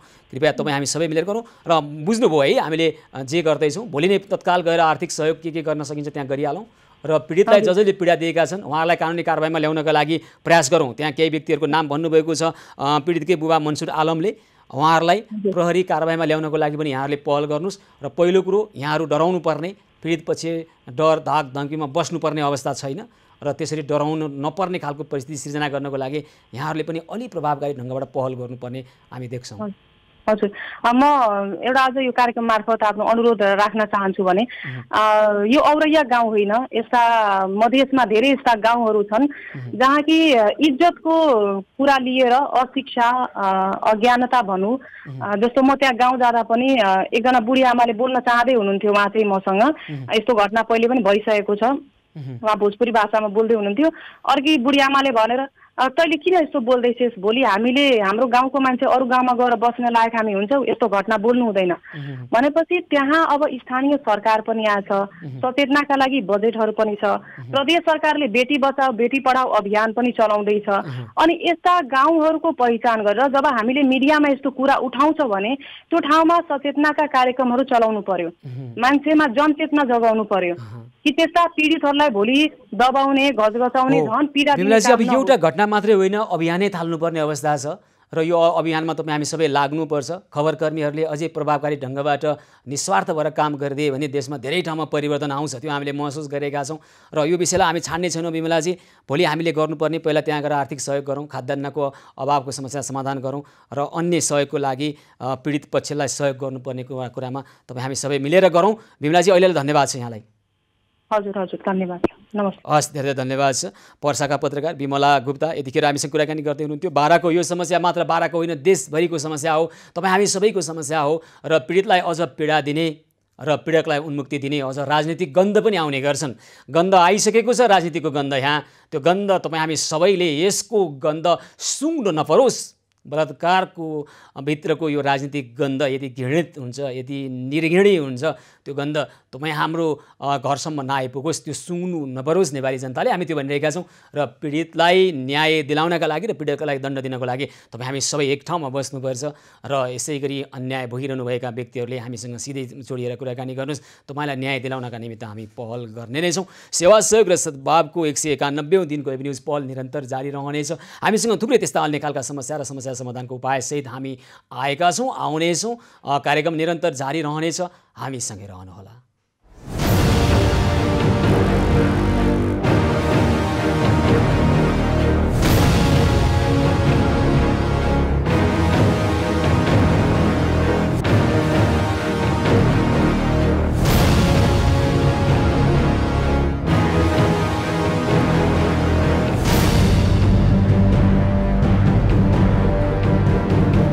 सेवा सहयोग र सद्भावको 191औं दिन एभ न्युज पहलको यो विशेष प्रस्तुतिमा पुनः स्वागत छ। आदरणीय दर्शकवृन्द, यतिखेर हामी लागिरहेका छौँ देशभरबाट आएका विविध खालका समस्या र ती समस्यालाई सम्बोधन गर्ने एभ न्युज पहलको यो विशेष प्रस्तुतिमा छौँ। र दर्शकवृन्द, यतिखेर देशका विभिन्न भागमा कोरोना सङ्क्रमणको जोखिमका कारणले गर्दाखेरि विद्यालयहरू, सामुदायिक विद्यालय र निजी विद्यालयहरू बन्द गरिएका छन् र कतिपय स्थानीय पालिकाहरूले भने आफ्नै ढङ्गबाट विद्यालयहरू सञ्चालन गर्न थालेको र त्यसका निमित्त स्पष्ट शर्त नेपाल सरकारले कोरोना सङ्क्रमणको जोखिम हुने गरी कुनै पनि हालतमा प्रत्यक्ष रूपमा उपस्थित गराएर, भौतिक रूपमा उपस्थित गराएर शिक्षण सिकाइ नगर्नु भन्ने अहिले स्पष्ट छ। यस अगाडिको मन्त्री परिषदको निर्णय छ। त्यसै गरी विद्यार्थी सिकाइ सहजीकरण निर्देशिका 2077 पनि जारी गरिएको छ यही सम्बन्धमा व्यवस्थापन गर्नका निमित्त। र 2077 भाद्र 29 गते मन्त्री परिषदको निर्णयले पनि सिकाइ विधि गर्दै गर्दाखेरि कोरोना सङ्क्रमणको जोखिमलाई न्यूनीकरण गर्ने गरी गर्नु भन्ने स्पष्ट निर्देशिका छ। र यसै सिलसिलामा जिल्ला प्रशासन कार्यालय नुवाकोटले आज अत्यन्त जरुरी सूचना भनेर एउटा सूचना निकालेको छ, जस अनुसार अहिले भौतिक रूपमा उपस्थित गराएर विद्यार्थीहरूलाई प्रत्यक्ष सिकाइ विधि अवलम्बन गरेर पठन पाठन गर्ने भन्दा पनि अन्य वैकल्पिक तरिकाबाट र कोरोना सङ्क्रमणको जोखिम न्यूनीकरण हुने गरी विद्यालयहरूलाई पठन पाठन गर्नका निमित्त अनुरोध गरिएको छ। यसै गरी यस्तो अनुरोध गर्दा गर्दै पनि कुनै विद्यालयहरूले कोरोना सङ्क्रमणको जोखिम बढ्ने गरी पठन पाठन गराएमा सङ्क्रामक रोग ऐन 2020 बमोजिम कारबाही हुने चेतावनी दिएको छ। यसका सम्बन्धमा हामी कुराकानी गर्छौँ नुवाकोटका प्रमुख जिल्ला अधिकारी झङ्कनाथ ढकालसँग। अनि त्यसै गरी विदुर नगरपालिकाका नगर प्रमुख सञ्जु पण्डितसँग पनि कुराकानी गर्छौँ। अब नुवाकोटका विद्यालयहरू खुल्छन् या बन्द हुन्छन्? नुवाकोटका प्रमुख जिल्ला अधिकारी झङ्कनाथ ढकाल यतिखेर टेलिफोन सम्पर्कमा आउनुभएको छ। हजुर झङ्कनाथजी, नमस्कार। कार्यक्रममा स्वागत छ यहाँलाई। हजुर, धन्यवाद सर। हजुर नमस्कार। हजुर नमस्कार। अब तपाईँहरूले अत्यन्त जरुरी सूचना भनेर 2077 6 महिना 14 गते आजै निकाल्नु भएको छ एउटा सूचना, जस अनुसार अब अहिले प्रत्यक्ष रूपमा उपस्थित गरेर शिक्षण सिकाइ नगर्नु र यसले कोरोना सङ्क्रमणको जोखिम बढ्छ भनेर भन्नुभएको छ, होइन? र तपाईँहरूले यदि विद्यालयहरूले यो गरेमा सम्बन्धित विद्यालय नै कोरोना सङ्क्रमणको जोखिम बढाएकोमा दायित्व लिनुपर्ने र सङ्क्रामक रोग ऐन 2020 बमोजिम कारबाही हुने तपाईँहरूले स्पष्ट रूपमा भन्नुभएको छ। अब के नुवाकोटमा अहिले सञ्चालन हुने गरेका विद्यालयहरू बन्द गर्नुपर्ने परिस्थिति हो? सर्वप्रथम त यहाँहरूलाई धन्यवाद। समसामयिक विषयमा खास गरेर नेपाल सरकार मन्त्री परिषदले 2077 साल भदौ 29 गते अर्को सूचना जारी भएपछि मात्रै विद्यालयहरू चाहिँ विद्यालय लगायत शैक्षिक संस्थाहरू खोल्ने सञ्चालन गर्ने भन्ने निर्णय गरेको थियो र त्यो अर्को सूचना आइसकेको अवस्था छैन। त्यही अनुसार चाहिँ 29 गतेको निर्णय अनुसार चाहिँ हाम्रो जिल्ला सङ्कट व्यवस्थापन केन्द्र नुवाकोटले अर्को व्यवस्था नभएसम्मका लागि विद्यालयहरू बन्द गर्ने, विद्यालयहरू चाहिँ सञ्चालन नगर्ने भन्ने निर्णय गरेको अवस्थामा केही विद्यालयहरू यताकता खुलेको हो कि भन्ने खालले चाहिँ देखिसके पछाडि शिक्षा विज्ञान तथा प्रविधि मन्त्रालयले तोकेको जुन विद्यार्थी सिकाइ सहजीकरण निर्देशिका छ त्यो निर्देशिका अनुसार विभिन्न विधिहरू प्रयोग गरेर अध्यापन चाहिँ गराउने तर प्रत्यक्ष विधि मार्फत नगराउने भन्ने नेपाल सरकार मन्त्री परिषद शिक्षा विज्ञान तथा प्रविधि मन्त्रालयको निर्णय अनुसार यो विषयमा चाहिँ कसैलाई पनि अन्यलता नहोस् र कोरोनाको जोखिम कायमै छ र विद्यार्थीहरू र शिक्षकहरू त्यसै पनि चाहिँ यो विद्यार्थीहरू साना बालबालिकाहरू चाहिँ त्यसै पनि कोरोनाको जोखिममा हुनुहुन्छ भन्ने नेपाल सरकारको निर्णयलाई चाहिँ यस जिल्लामा पनि सोही अनुसार कार्यान्वयनका लागि चाहिँ आज हामीले चाहिँ सूचना जारी गरेका हौँ। हजुर झङ्कनाथजी, अब तपाईँले भन्नुभएको विद्यार्थी सिकाइ सहजीकरण निर्देशिका 2077 भाद्र 29 गते मन्त्री स्तरीय निर्णय अनुसार स्वीकृत भएको यसको म तपाईँलाई दफा 33 तर्फ लैजान्छु। त्यसको उपदफा 2 मा के भनिएको छ भने यस निर्देशिका अन्यत्र जुनसुकै कुरा लेखिएको भए तापनि कुनै क्षेत्र विशेषमा नियमित विद्यालय सञ्चालन हुन सक्ने अवस्था भएमा प्रत्यक्ष शिक्षण सिकाइ क्रियाकलाप सञ्चालन गर्न बाधा पर्ने छैन भनिएको छ। त्यसकारण नुवाकोटमा जुन विद्यालयहरू खुलेका छन् केही पनि त्यहाँ कोरोना सङ्क्रमणको जोखिम नभएका कारणले खोलेको होला भनेर बुझ्नुपर्ने होला नि त हामीले, होइन? होइन, त्यसको चाहिँ मुख्य मकसद के हो भने चाहिँ जिल्लाको कोरोना सङ्क्रमणको समग्र अवस्था मूल्याङ्कन गर्ने भनेको जिल्ला सङ्कट व्यवस्थापन केन्द्रले हो। जिल्लाको कुन ठाउँमा जोखिमको अवस्था के छ भन्ने त्यसकारण जिल्ला सङ्कट व्यवस्थापन केन्द्रले अहिले जिल्लाको तत्काल नेपाल सरकारकै निर्णय अनुसार अहिले चाहिँ विद्यालय खोल्ने बेला भइसकेको छैन। त्यसकारण वैकल्पिक सिकाइका विधिहरू अवलम्बन गरौँ। अहिले हामीले के भनेको छौँ, तयारी गरौँ। भोलिका दिनमा सरकारबाट निर्णय हुने बित्तिकै विद्यालय खोल्न सक्ने गरेर तयार गरौँ। विद्यालयहरूमा झार उम्ले होला, सबै कुराहरू त्यहाँ तयारी नहोला, कतिपय विद्यालयमा क्वारेन्टाइन होला, सबै तयारीहरू गरेर डिसइन्फेक्सन गरेर ठिक्क पारेपछि भोलि पर्सि पढाउन सजिलो हुन्छ भन्ने विषय नै हो। र जुन चाहिँ आज हामीले सूचना प्रकाशित गरेका छौँ, विद्यार्थीहरू चाहिँ बसमा चाहिँ टनाटन विद्यार्थीहरू हिँड्ने अवस्था अथवा चाहिँ सबै विद्यार्थीहरू विद्यालय आउने अवस्थाले चाहिँ यसले त जोखिम बढ्छ।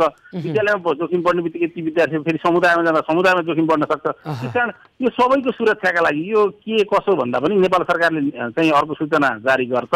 सूचनाका जारी गरेपछि विद्यालयहरू खोल्ने भनेपछि खोल्ने हो। अहिले त सरकारले खोलिसकेको अवस्था छैन नि।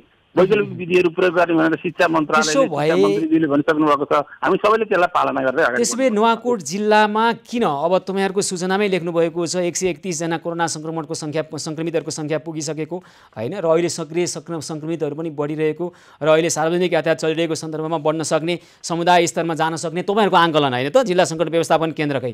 यो आङ्कलनको बावजुद किन त अहिले विद्यालयहरू चलिरहेका छन् त नुवाकोटमा? हामी यो विषयमा एकैछिन कुरौँ है त। झङ्कनाथजी, विदुर नगरपालिकाका नगर प्रमुख सञ्जु पण्डितसँग जोडिएर कुराकानी गर्छौँ। कृपया सञ्जुजीलाई टेलिफोन लगाउँ। यी अवस्था रहँदै कोरोना संक्रमणको जोखिम रहँदै अहिले नुवाकोटका विभिन्न सामुदायिक र निजी विद्यालयहरू जसरी चलिरहेका छन्, यसको कारण के रहेछ त? हामी विदुर नगरपालिकाका नगर प्रमुख सञ्जु पण्डितसँग जोडिएर कुराकानी गर्ने प्रयास गरिरहेका छौँ। उहाँसँग टेलिफोन लाग्दैछ। झङ्कनाथजी, त्यसो भए यहाँहरूले के अब जुन विद्यालयहरू अहिले खुलेका छन् तपाईँको सूचनाले ती बन्द हुनुपर्छ भनेर भनेको छ, र बन्द भएन भने के गर्नुहुन्छ यहाँहरू?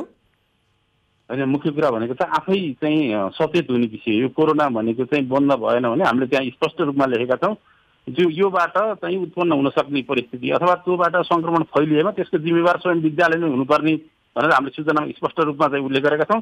र यदि कसैले चाहिँ यो सूचनालाई आधार नमानिकन अथवा वैकल्पिक जुन यो विद्यार्थी सिकाइ सहजीकरणको विधि र प्रक्रियाहरू पालना नगरेमा चाहिँ सङ्क्रामक रोग ऐन 2020 अनुसार कारबाही हुन्छ। म तपाईँ कहाँ फेरि आउँछु है त। विदुर नगरपालिकाका नगर प्रमुख सञ्जु पण्डित प्रत्यक्ष टेलिफोन सम्पर्कमा आउनुभएको छ। हजुर पण्डितजी नमस्कार, कार्यक्रम स्वागत छ यहाँलाई। हुन्छ, नमस्ते, धन्यवाद। अनि जसरी अहिले त्यहाँको जिल्ला सङ्कट व्यवस्थापन केन्द्रले नुवाकोटमा कोरोना सङ्क्रमणको जोखिमै छ भन्ने आङ्कलन गर्दै पनि समुदाय स्तरमा कोरोना सङ्क्रमण फैलिरहेको स्थिति र सङ्क्रमितहरूको सङ्ख्या बढ्दै पनि नुवाकोटका विभिन्न सामुदायिक र निजी विद्यालयहरूमा 100% बोलाएर पनि पठन पाठन भइरहेका जानकारी हामी कहाँ आएको छ। तपाईँहरूले त्यो निर्णय र यो निर्णयलाई कार्यान्वयनमा किन ल्याउनुभयो सञ्जुजी? यसमा हामीलाई केन्द्रीय सरकारको पनि हामीले निर्णय, हामीलाई त्यो निर्देशिका केही कार्यविधिहरू आधार पनि हामीले मान्नुपर्ने हुन्छ। त्यो आधार मानेर हामीले गर्दा मन्त्री शिक्षा मन्त्रालय मन्त्री परिषदको हामीलाई एउटा कार्यविधि प्राप्त भएको छ।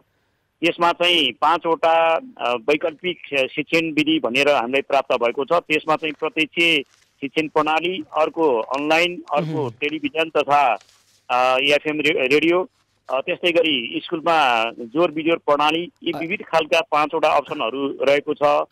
यसको साथसाथै स्वास्थ्यका मापदण्डहरू, त्यसमा चाहिँ सेनिटाइजरका कुरा, मास्कको। सञ्जुजी, यहाँले यही कुरा गर्नुहुन्छ भनेर मैले सिधै कुरा सोधेको। हेर्नुहोस् न, विद्यार्थी सिकाइ सहजीकरण निर्देशिका 2077 को दफा 33 को दफा 2 मैले पल्टाएर बसेको छु यहाँ। तपाईँले सङ्केत गर्न खोज्नु भएको कुनै क्षेत्र विशेषमा नियमित विद्यालय सञ्चालन हुन सक्ने अवस्था भएमा प्रत्यक्ष शिक्षण सिकाइ क्रियाकलाप गर्न सञ्चालन गर्न बाधा पर्ने छैन र यो अधिकार तपाईँहरूसँग छ भनेर तपाईँले गर्नुभएको होला। तर त्यही भएर त मैले अघि सिधै सोधेको त, जिल्ला सङ्कट व्यवस्थापन केन्द्रले चाहिँ नुवाकोटमा कोरोना सङ्क्रमणको जोखिमै छ, त्यसकारण अहिले विद्यालय सञ्चालन गर्न हुन्न भनेर फेरि अत्यन्त जरुरी सूचना भनेर 2077 6 को महिना 14 गते आजै त्यहाँको जिल्ला प्रशासन कार्यालयले प्रमुख जिल्ला अधिकारी झङ्कनाथ ढकालले हस्ताक्षर गरेर एउटा सूचना निकाल्नु भएको छ। यहाँलाई यो जानकारी छ कि छैन? यो जिल्लाको चाहिँ सदरमुकामको नगर प्रमुख, म विदुर नगरपालिकाको नगर प्रमुख, यो जिल्लाकै सदरमुकाममा प्रमुख जिल्ला अधिकारी झङ्ग ढकाल पनि यही हुनुहुन्छ। हरेक चाहिँ जिल्ला सङ्कट व्यवस्थापनको मिटिङमा हिजोको दिनसम्म मेरो त्यहाँ प्रतिनिधित्व गराइएको हुन्थ्यो, बोलाउनुहुन्थ्यो। हामी यही हुँदाखेरि जिल्ला समन्वय पनि जिल्लामा हुनुहुन्छ, जिल्ला समन्वय प्रमुख पनि आज हामीसँग कुरा भयो, यही हुनुहुन्थ्यो। हामीलाई यो बारेमा एक पटक पनि एक फोन पनि कुरा पनि भएन, हामीलाई बोलाउने कुरा पनि भएन, सल्लाह पनि भएन। योभन्दा अगाडि यो केन्द्रीय सर्कुलर अनुसार हामीले यो वैकल्पिक शिक्षण पद्धतिबाट स्कुल सञ्चालन गर्ने, त्यसको लागि हामी जसरी अघि बढिसकेका थियौँ त्यसै गरी अहिले केन्द्रीय सरकारले चाहिँ अहिले कोरोनाको सङ्क्रमण केही बढेको अवस्था छ, जोखिम बढेको अवस्था छ भने यसलाई बन्द गर्नुपर्ने अवस्था आयो। केन्द्रीय सरकारले यो खालको चाहिँ निर्देशन गरेको छ भन्ने खालको कुरा चाहे गृह मन्त्रालय गृह प्रशासनबाट जिल्ला प्रशासनमा यदि होइन म मन्त्री परिषदको निर्णय सुनाउँछु नि मेयर साहब यहाँलाई। मन्त्री परिषदको 2077 भाद्र 29 गतेको निर्णय प्रत्यक्ष सिकाइ विधि अवलम्बन गरी अहिले विद्यालयहरू सञ्चालन नगर्नु अन्य वैकल्पिक गर्नु भन्ने स्पष्ट निर्णय छ र अर्को निर्देशन नभएसम्म अर्को निर्णय नभएसम्म भनिएको छ र अर्को मन्त्री परिषदको निर्णय आएको छैन यो बारेमा भनेपछि त यही निर्णयलाई मान्नु पर्यो नि त। अनि यहाँहरूले हामी यो कुरामा एउटा समन्वयको कुराले गर्दाखेरि यो समन्वयमा छलफल हुन सक्थ्यो। हामीले शिक्षा समितिको बैठक बस्यौँ, प्रहरको बैठक बस्यौँ, हामीले अभिभावकहरूसँग पनि हरेक स्कुलले चाहिँ अभिभावक भेला गर्ने अहिलेको कोरोनालाई पनि मध्यनजर गरेर स्वास्थ्यको चाहिँ मापदण्ड यो सामाजिक दूरीको कुराहरूलाई कायम गर्दै छलफल गर्ने। अब विद्यार्थीहरूलाई आफ्नो बालबच्चालाई अब स्कुलसँग टिचरसँग सम्बन्ध नजिक गराउने भन्ने खालको यदि अभिभावकको पनि हुन्छ भने अब वैकल्पिक शिक्षालाई केही न केही यो सालको चाहिँ शैक्षिक सत्रलाई चाहिँ कोल्याप्स नगर्ने भन्ने राज्य केन्द्रीय सरकारको होइन ठिक छ। अन्य त त्यो नगरौँ, पठन पाठन गरौँ, राम्रो पढौँ भन्ने त तपाईँ हामी सबैको चासो हो। तर कोरोना सङ्क्रमणको जोखिम बढ्छ कि समुदाय स्तरमा थप फैलिन्छ कि भन्ने कुरोले न अहिले प्रत्यक्ष रूपमा उपस्थित गराएर पठन शिक्षण सिकाइ नगरौँ भने हो, यति होइन कुरा। यो कुरामा हामी एकदम सतर्क छौँ।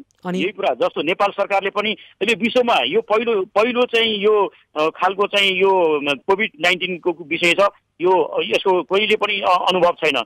यो हामीले के असर पर्छ त्यसको तुरुन्तै केही दिनको अनुभव गर्दै विकल्पमा जानुपर्ने अवस्था भयो। पण्डितजी यहाँ सुन्नुहोस् त, जिल्ला प्रशासन कार्यालयले स्पष्ट भनिसकेको छ अहिले चाहिँ कोरोना सङ्क्रमणको जोखिम हुने गरी पठन पाठन नगराउँ, त्यसो गराइयो भने सम्बन्धित विद्यालय नै जिम्मेवार हुनेछ र अर्को त्यसो गरेको पाइएमा सङ्क्रामक रोग ऐन 2020 बमोजिम कारबाही हुनेछ। अब गर्ने के भन्नुहोस् त? त्यो बारेमा हामी एकदमै सचेत छौँ। हामी सचेत छौँ। अत्यन्त छलफल केन्द्रीय सरकारको सर्कुलरको आधारमा हामीले अब होइन तपाईँहरू के गर्नुहुन्छ जिल्ला होइन अहिले जसरी विद्यालयहरू खोलिरहेको जानकारी आज दिउँसो मात्रै त्यहाँ दर्जनौँ विद्यालयहरूसँग हामीले कुराकानी गरेका छौँ। तपाईँको नगरपालिकाको नजिकै रहेको एउटा विद्यालयमा 100% व्यक्तिहरू त्यहाँ शिक्षक शिक्षिका र विद्यार्थीहरू बोलाएर पठन पाठन गरिरहेको छ। हाम्रो चासो अन्य केही हुँदै होइन सञ्जुजी, विद्यालय बन्द गर्नुपर्छ हामी भनिरहेका छैनौँ निरपेक्ष रूपमा। विद्यालयबाट कोरोना सङ्क्रमण समुदायमा फैलिने हो कि ती नानीहरू हुँदै वृद्ध हजुरआमा हजुरबुवासम्म पुग्ने हो कि कोरोना भन्ने मात्र चिन्ताको विषय यतिखेर हो। यहाँको प्रश्न अत्यन्त स्वाभाविक छ पनि हामी त्यो कुरा तपाईँको प्रश्नमा हामी त्यसलाई आत्मसात पनि गर्न चाहन्छौँ। अहिले जस्तो यो मन्त्री परिषदको निर्णय चाहिँ वैकल्पिक सिकाइको चाहिँ 2077 जुन एउटा हामीलाई प्राप्त भएको छ दफा 33 को 2 मा यहाँले जुन भन्नुभयो नि सहज भएको अवस्थामा चाहिँ त्यसले प्रत्यक्ष प्रणालीमा पनि गर्न सकिन्छ है भन्ने सहज छैन भने प्रमाण यसको आंकलन गर्ने सहज छ कि छैन भने निर्णय गर्ने त जिल्ला सङ्कट व्यवस्थापन केन्द्र हो, उसले सहज छैन भन्यो नि त। सहज छैन भन्ने खालको यो ठाउँको सबै भूगोलमा चाहिँ हामी यही जन्म्यौँ हुर्क्यौँ, यो ठाउँको कुरा हामीलाई बढी थाहा हुन्छ कि अब त्यो कुरामा समन्वय गर्न सक्नु। ल म ढकालजीसँग सोध्छु है, तपाईँहरूको कुरो चाहिँ समन्वय नगरेको बढी देखेँ मैले सञ्जुजीको चिन्ता। ढकालजी तपाईँ जिल्ला सङ्कट व्यवस्थापन केन्द्रमा तपाईँले समन्वय नै नगरेर एकपक्षीय रूपमा यसरी सूचना निकाल्नुभयो भन्ने अलिकता गुनासो रह्यो मेयर साहबको त। ढकालजी टेलिभिजनको आवाजलाई सानो बनाएर कृपया कुराकानी गरौँ त। हजुर अब सञ्जुजी के भनिरहनु भएको छ भने तपाईँले समन्वय गरेर गरेको भए हुन्थ्यो, चासोको विषय तपाईँहरूको चासो त एउटै रहेछ तर यो फरक खालका कुरा भइरहेको छ। ल भन्नुहोस् त, तपाईँले समन्वय नै गर्नु भएन भन्ने उहाँको गुनासो छ।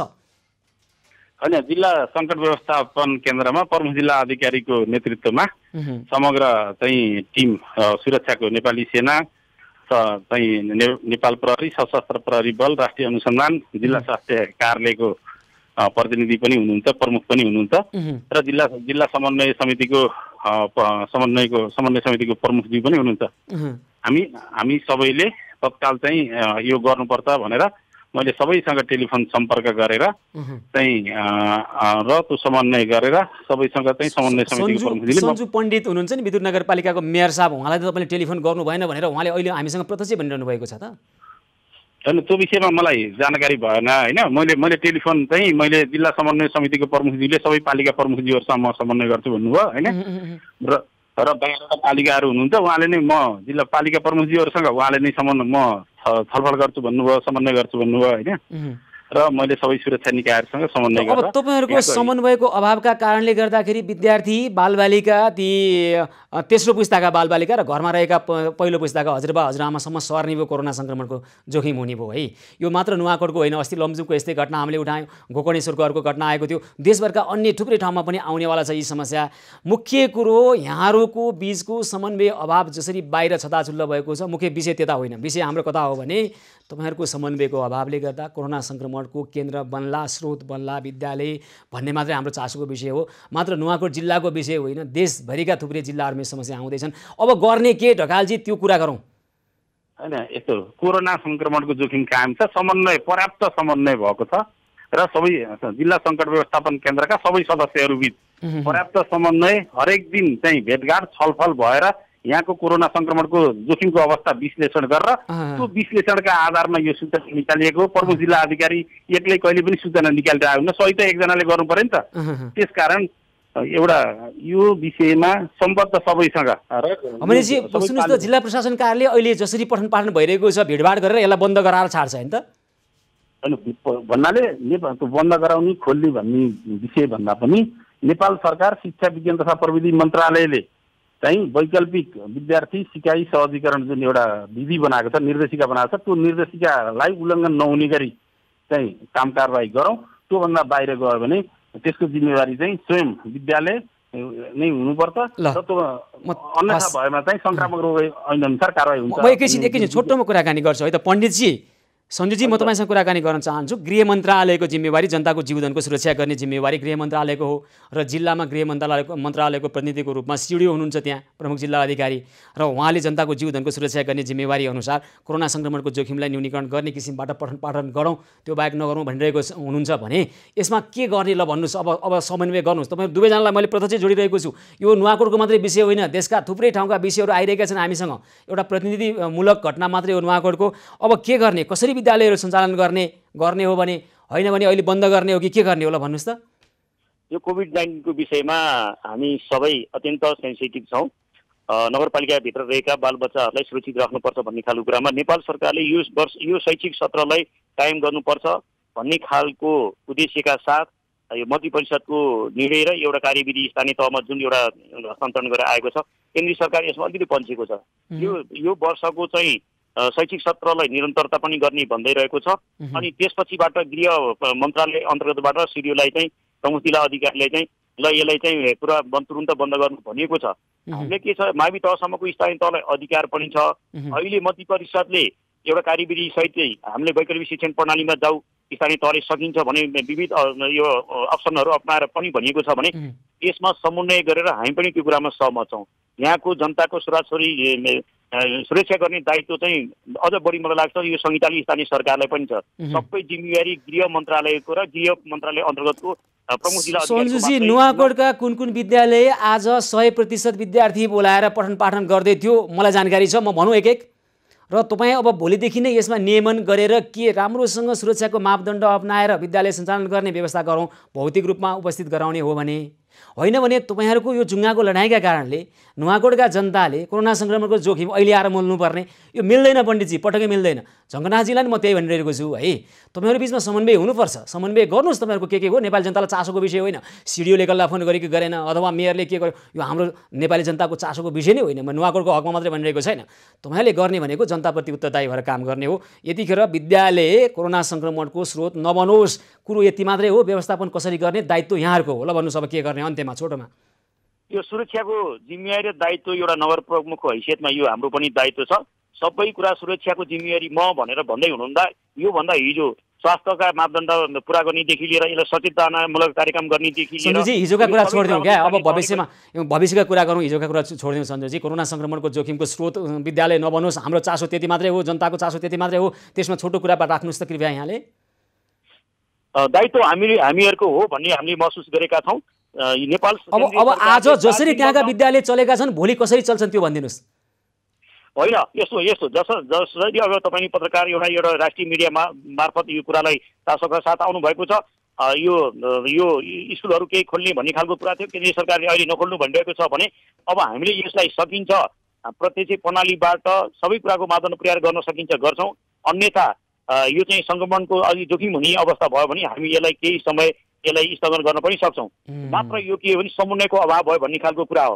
यदि समन्वयको अभाव गरेर प्रमुख जिल्ला अधिकारी स्वयंले सबै कुरा मेरो हो भनेर भयो भने सबै कुराको जिम्मेवारी लिनुपर्ने हुन्छ। भोलि हामीलाई यो कुरा केन्द्रीय सरकार वा गृह मन्त्रालय वा कुनै तहबाट पनि ल स्थानीय सरकारले यो गरिदियोस् भन्ने अवस्था चाहिँ नआउने हुँदा ठिक छ, होइन भने हामीले गरिरहेछौँ। अहिले हस्तक्षेपको चाहिँ महसुस हामीलाई भइरहेको छ। हाम्रो दायित्व छैन नगरपालिकाका नगरवासीका जनताका छोराछोरीलाई आफ्नो दायित्व सबैले पुरा गरौँ। मुख्य गरी त्यहाँ कोरोना सङ्क्रमणको जोखिम नहुने किसिमबाट चाहिँ भोलिदेखि नै व्यवस्थापन होस्। नुवाकोटका विद्यालय मात्रै होइन देशभरिका विद्यालयहरूको त्यही अवस्था हुनुपर्छ। हामी त्यही भनिरहेका छौँ सञ्जुजी। भोलि पनि हामी फलोअप गर्नेछौँ यो विषयमा। तपाईँले के गर्नुभयो त्यहाँ र यो विषयलाई यसै छाड्ने छैनौँ। यहाँलाई धन्यवाद भन्छौँ है त अहिलेलाई। हस् धन्यवाद। नमस्कार। हस् धेरै धन्यवाद छ। हजुर ढकालजी, ल अब ढकालजी तपाईँहरूका समस्या समन्वय अभावका कुरा नेपाली जनतालाई चासोको विषय छैन। मुख्य कुरो नेपाली जनतालाई चासो चाहिँ अहिले विद्यालयहरू कोरोना सङ्क्रमणको स्रोत नबनुन् हो। यही व्यवस्थापन गर्नको लागि तपाईँलाई आफ्नो ठाउँमा दायित्व र जिम्मेवारी छ। स्थानीय पालिका र जनप्रतिनिधिहरूको आफ्नै दायित्व छ। समन्वय गर्नुहोस्, जनतालाई बचाउनुहोस्। कुरो यति मात्रै हो। अब गर्ने के भन्नुहोस् अन्त्यमा छोटोमा? मुख्य कुरा समन्वय भएन भन्ने विषय नै चाहिँ होइन। समन्वय पर्याप्त रूपमा समन्वय भएको छ, छलफल भएको छ र चाहिँ विगतमा जसरी चाहिँ नेपाल सरकारले निर्णय गरेको छ त्यो निर्णय कायमै छ। विद्यालय होइन ठिक छ। ल अब भोलिदेखि नुवाकोटका विद्यालयहरू आज चले जस्तै चल्छन् कि परिवर्तन हुन्छन्? होइन, हिजो आज जे सूचना जारी गरिएको छ त्यो सूचनालाई परिपालना गरेर अगाडि बढौँ। वैकल्पिक सिकाइका विधिहरू अवलम्बन गरौँ। नेपाल सरकार शिक्षा मन्त्रालयले त्यही निर्णय गरेको छ। मन्त्री परिषदको निर्णयलाई पालना गरौँ र कोरोना सङ्क्रमणबाट बचौँ। यसको यो विधिहरू चाहिँ अथवा नेपाल सरकारले गरेको सूचना विपरीतको काम कारवाही भएमा प्रचलित कानुन बमोजिम कारवाही हुन्छ। हस् धेरै धन्यवाद छ ढकालजी यहाँलाई। उहाँ हुनुहुन्थ्यो नुवाकोटका प्रमुख जिल्ला अधिकारी जङ्गनाथ ढकाल। र यसभन्दा अगाडि हामीले विद्युत नगरपालिकाका नगर प्रमुख सञ्जु पण्डितसँग पनि कुराकानी गऱ्यौँ। केवल नुवाकोटको मात्र यो समस्या होइन, देशका विभिन्न ठाउँमा एक खालका समस्याहरू आइरहेका छन् र विद्यालयहरू जसरी सञ्चालन भइरहेका छन् मापदण्ड स्वास्थ्यका मापदण्डहरू कार्यान्वयन गर्ने भनिएको छ। तर अहिले भिडभाड भइरहेको छ र विद्यालयबाट समुदायमा कोरोना सङ्क्रमणको जोखिम हुने हो कि भन्ने अवस्था आइरहेको यो सन्दर्भमा देशका सबै नगरपालिकाहरूले त्यहाँका प्रमुख जिल्ला अधिकारीले र जिल्ला प्रशासन कार्यालयले गम्भीर ढङ्गबाट समन्वय गरेर विवेकको प्रयोग गरेर सुझबुझ लगाएर अहिले नै हामीले कोरोना सङ्क्रमणको जोखिम र कोरोना सङ्क्रमणको स्रोत विद्यालयलाई नबनाउने खालको परिस्थिति सिर्जना गर्न सकेनौँ भने घरमा आगो लागिसकेपछि हामीसँग हुने भनेको केवल खरानी हो। त्यो अगाडि नै घरमा आगो लाग्न नदिने खालको परिस्थिति सिर्जना गरौँ। हामी त्यही भनिरहेका छौँ। सेवा सहयोग र सद्भावको 191औं दिनको एभिन्युज पहल निरन्तर जारी रहनेछ। हामीसँगै रहनुहोला।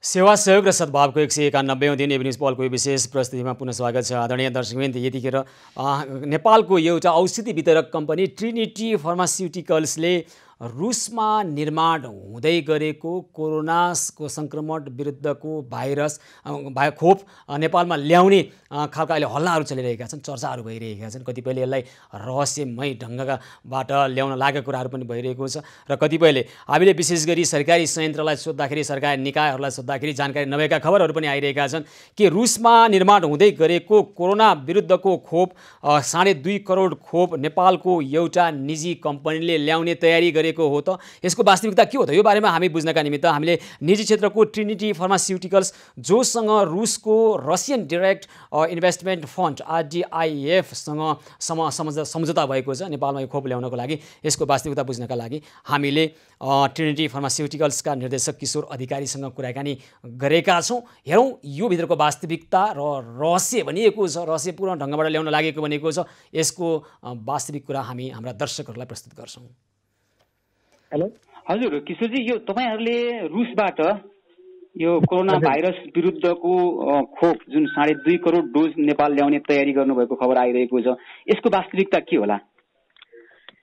यसको वास्तविकता भन्नाले हजुरको अहिलेको हाम्रो पहल भनेको नेपालको लागि उत्पादक कम्पनीले दिन इच्छुक रहेको र हामी एउटा प्राइभेट कम्पनी र प्राइभेट कम्पनीको बिचको एउटा अन्डरस्ट्यान्डिङ, एउटा एग्रिमेन्ट हो। नेपालको पपुलेसन 30 मिलियनको लागि 25 मिलियन चाहिन्छ भन्ने हाम्रो माग थियो। अब अहिले चाहिँ हाम्रो यो थर्ड ट्रायल फेज नसकिसकेको अवस्थामा छ। सकिसकेपछि कुराकानी गर्दाखेरि यो ढिला हुने र सबै विश्वको जुन पपुलेसन छ नेपालको पपुलेसन धेरै कम छ र नेपालको प्रायोरिटी धेरै पछि पर्ला भनेर हामीले प्रोएक्टिभ एउटा स्टेप लिएर नेपालको जनतालाई पनि इमिडिएटली पाउनुपर्छ भन्ने उद्देश्यले यो 4 महिना अगाडिदेखि नै लागिरहेको थियौँ। त्यो 4 महिना अगाडि हामीले हेर्दाखेरिको डेभलपमेन्ट चाहिँ नि रुसको रसियन कम्पनीको अगाडि देखेको कारण हामीले यो रसियन कम्पनीलाई एप्रोच गऱ्यौँ र अनि त्यसपछि उहाँबाट पनि अलिकति हाम्रो टाइम आएपछि हामी कन्सर्न डिस्कस गर्छौँ भन्ने खालको फिडब्याक आयो। त्यसपछि हामीले रसियन दूतावासलाई पनि आफ्नो इच्छा जाहेर गऱ्यौँ र उहाँहरूको पनि पहल पनि कम्पनीमा भयो र त्यो आधारमा त्यो हाम्रो रिपोर्टमा कम्पनीले चाहिँ नेपालको लागि हामी 3rd ट्रायल पास भइसकेपछि इन्टरनेसनल मार्केटमा सेल्स गर्ने अवस्था आइसकेपछि नेपालको लागि चाहिँ हाम्रो मार्फत दिने भन्ने कुरा उनले एग्रिमेन्ट गरेको हो। यो चाहिँ खालि एउटा नेपालको लागि हाम्रो एउटा कोटा ब्लक गरेर मात्रै हो। अब भोलि यसको 3rd ट्रायल पास हुने त्यसपछि त्यहाँको डकुमेन्ट आउने नेपाल गभर्मेन्टमा हामीले त्यसको लागि इम्पोर्ट गर्नको लागि जुन लाइसेन्सको रिक्वायरमेन्ट हुन्छ त्यसको लागि हामीले अप्लाई गर्ने, नेपाल गभर्मेन्टले त्यो इम्पोर्ट गर्नको लागि हामीलाई अप्रुभल दिने, हामीले मगाउने, त्यो पछिका पाटो त्यो जुन आउने नै बाँकी छ। अनि अहिलेको यो भनेपछि अहिले चाहिँ ट्रिनिटी फार्मास्युटिकल्स जुन तपाईँहरूको यो औषधि वितरक कम्पनी हो, यसले रसियन डाइरेक्ट इन्भेस्टमेन्ट फन्ड RDIF-सँग नितान्त एक खालको प्राथमिक चरणको सम्झौता मात्रै गरे हो यो खोप ल्याउनको लागि। तर हामीले सरकारी निकायसँग पनि कुराकानी गऱ्यौँ, विशेष गरी स्वास्थ्य मन्त्रालयसँग कुराकानी गर्दा उहाँले चाहिँ अनभिज्ञता जनाउनु भएको छ होइन। तपाईँहरूले त्यस्तो केही यहाँ चाहिँ उ गरेर सबैको समन्वयमा केही गर्ने प्रयास गर्नुभयो अथवा नितान्त तपाईँहरूको आफ्नो कम्पनीको मात्रै यो निजी पहल हो? यो नितान्त निजी पहल हो। यो त हामीले अहिले अरू भ्याक्सिन पनि गरिरहेको अवस्था छ। अहिले हामीले रेबिज भ्याक्सिन चाइनाबाट ल्याएर नेपालमा सप्लाई गरिरहेको छौँ, DDA को लाइसेन्स लिएर अथवा लिएर सप्लाई गरिरहेका छौँ। हामीले त्यस्तै गरी यो भ्याक्सिन पनि ल्याएर आफ्नो पहलमा ल्याएर गर्न सकिन्छ। नेपालमा पनि यो भ्याक्सिनको जरुरत छ किनकि नेपाल वर्ल्डको जुन नेपाललाई प्रायोरिटी अवलम्बन हुँदैन, त्यही भएर हामीले प्रोएक्टिभ स्टेप लिएर उनीहरूलाई चाहिँ भन्नुपर्छ भन्ने हिसाबले हाम्रो नितान्त प्राइभेट सेक्टरको इफोर्टले लागेको हो। यसमा गभर्मेन्टको पार्ट हो चाहिँ सेपरेट पार्ट हो। अब यसको यो भ्याक्सिनको यही खोपको कुरो गर्दाखेरि स्पुतनिक डी नामक खोप तेस्रो चरणको परीक्षण नै अक्टोबर-नोभेम्बरसम्म पुरा हुने अपेक्षा गरिएको छ होइन। र त्यो गरिसकेपछि त्यो भ्याक्सिन नेपालमा काम लाग्छ भन्ने प्रमाणित भइसकेपछि र तपाईँहरूले नेपालमा आन्तरिक रूपमा पुरा गर्नुपर्ने कानुनी पाटोलाई पुरा गरिसकेपछि आउने त होला नि होइन, यदि आयो भने? हजुर। र त्यसो भयो भने यसको नेपालमा बजार मूल्य कति पर्ने जति आंकलन गर्नु भएको छ? अब अहिलेसम्मको स्थितिमा कम्पनीले यति मूल्य भनेर तोकेको अवस्था छैन र अहिलेसम्म त्यो अहिले इमिडिएटली तोक्ने अवस्था पनि रहेन। जबसम्म ट्रायल 3 पास हुँदैन, जबसम्म उनीहरूले इन्टरनेसनल मार्केटमा जानको लागि रेडी हुँदैन तबसम्म उनीहरूले प्राइस खोलेको छैन। अब हामीले चाहिँ टेन्टेटिभ यदि आउँछ कि भन्ने आकलन गर्नु मात्रै कुरा हो। छैन अहिलेसम्म $20 भन्दा माथि जाँदैन भन्ने हाम्रो आकलन हो। हजुर कति भन्नुभयो? $20 भन्दा माथि जाँदैन भन्ने हो। $20 अमेरिकी प्रति खोपको त्योभन्दा माथि जाँदैन। प्रति खोप भनेको यसमा 2टा खोप लाग्छ, एउटा फर्स्ट खोप लाग्छ, सेकेन्ड चाहिँ 21 दिनमा लाग्छ। त्यो 2टा खोपको पनि त्यति छ। 2टै खोपको जुन 21 दिनपछि लगाउनु पर्ने खोप एउटा लगाइसकेपछि अर्को खोपको 21 दिनपछि लगाउनु खोपमा $20 भयो पुग्नुभयो। हजुर।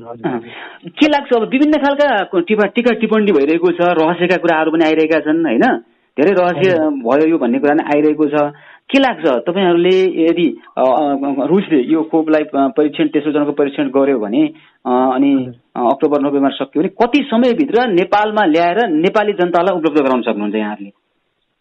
अब हजुरको हामीले जुन आकलन गरेको छौँ अक्टोबर एन्डसम्म यो ट्रायल सिकिने र डकुमेन्ट आउने, त्यो भयो भने हजुरको जनवरी-फेब्रुअरीसम्म चाहिँ ल्याउन सक्ने। अब जस्तो मैले हजुरलाई अघि भने त्यो कुरा चाहिँ जस्तो DDA को अप्रुभल लाइसेन्सको कुराहरू आउँछ, त्यो सबै कुरा गरेर आउने जनवरी-फेब्रुअरी नभइकन आउला जस्तो लाग्दैन।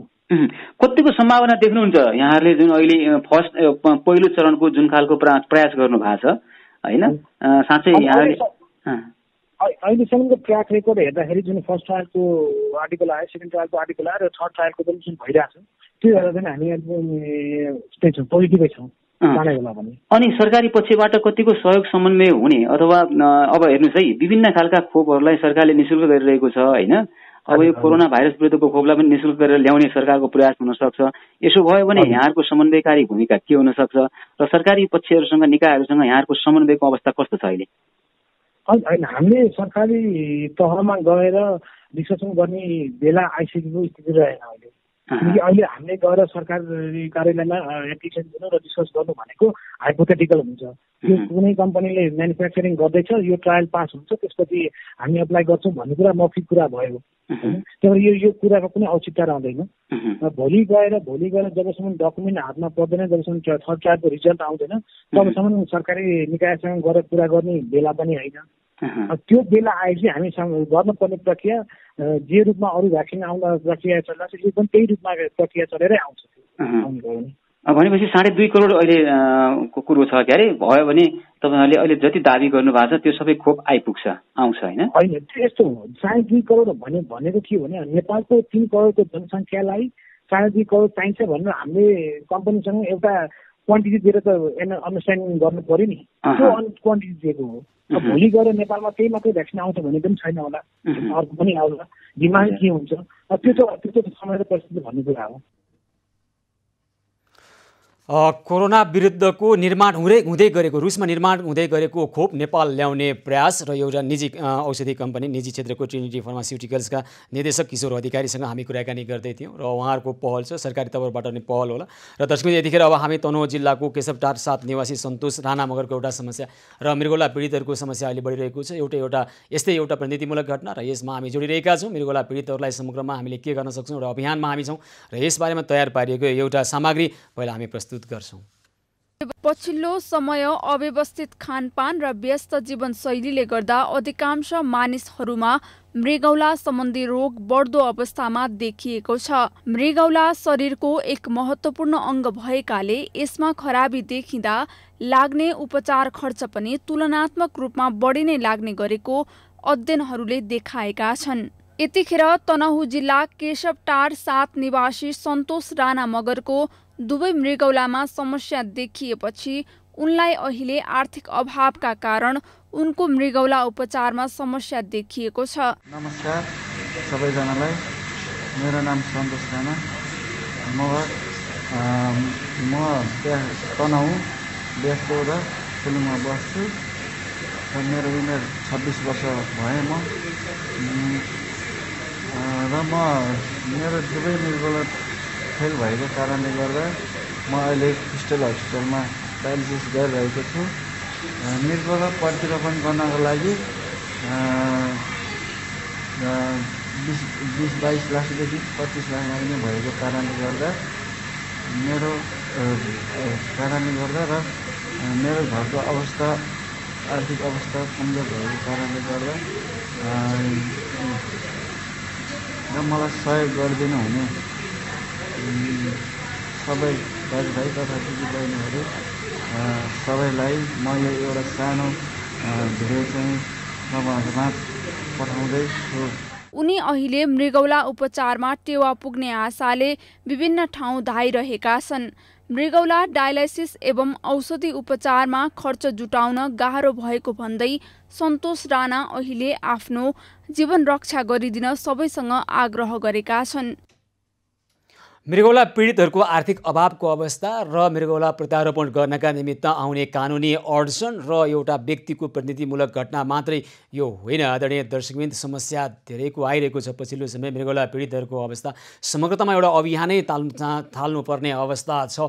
मृगौला पीडितहरूका निमित्त दीर्घकालीन समस्या समाधान गर्नको लागि र विशेष गरी मृगौला प्रत्यारोपण गर्नका निमित्त आएका कानुनी अडचनका बारेमा हामी यो विषयमा थप फलोअप गर्नेछौँ। यहाँ चाहिँ कृपया सन्तोष राणालाई सहयोग गर्न चाहनुहुन्छ भने हामीलाई 98 691 344 सम्पर्क गर्न सक्नुहुन्छ, SMS गर्न सक्नुहुन्छ।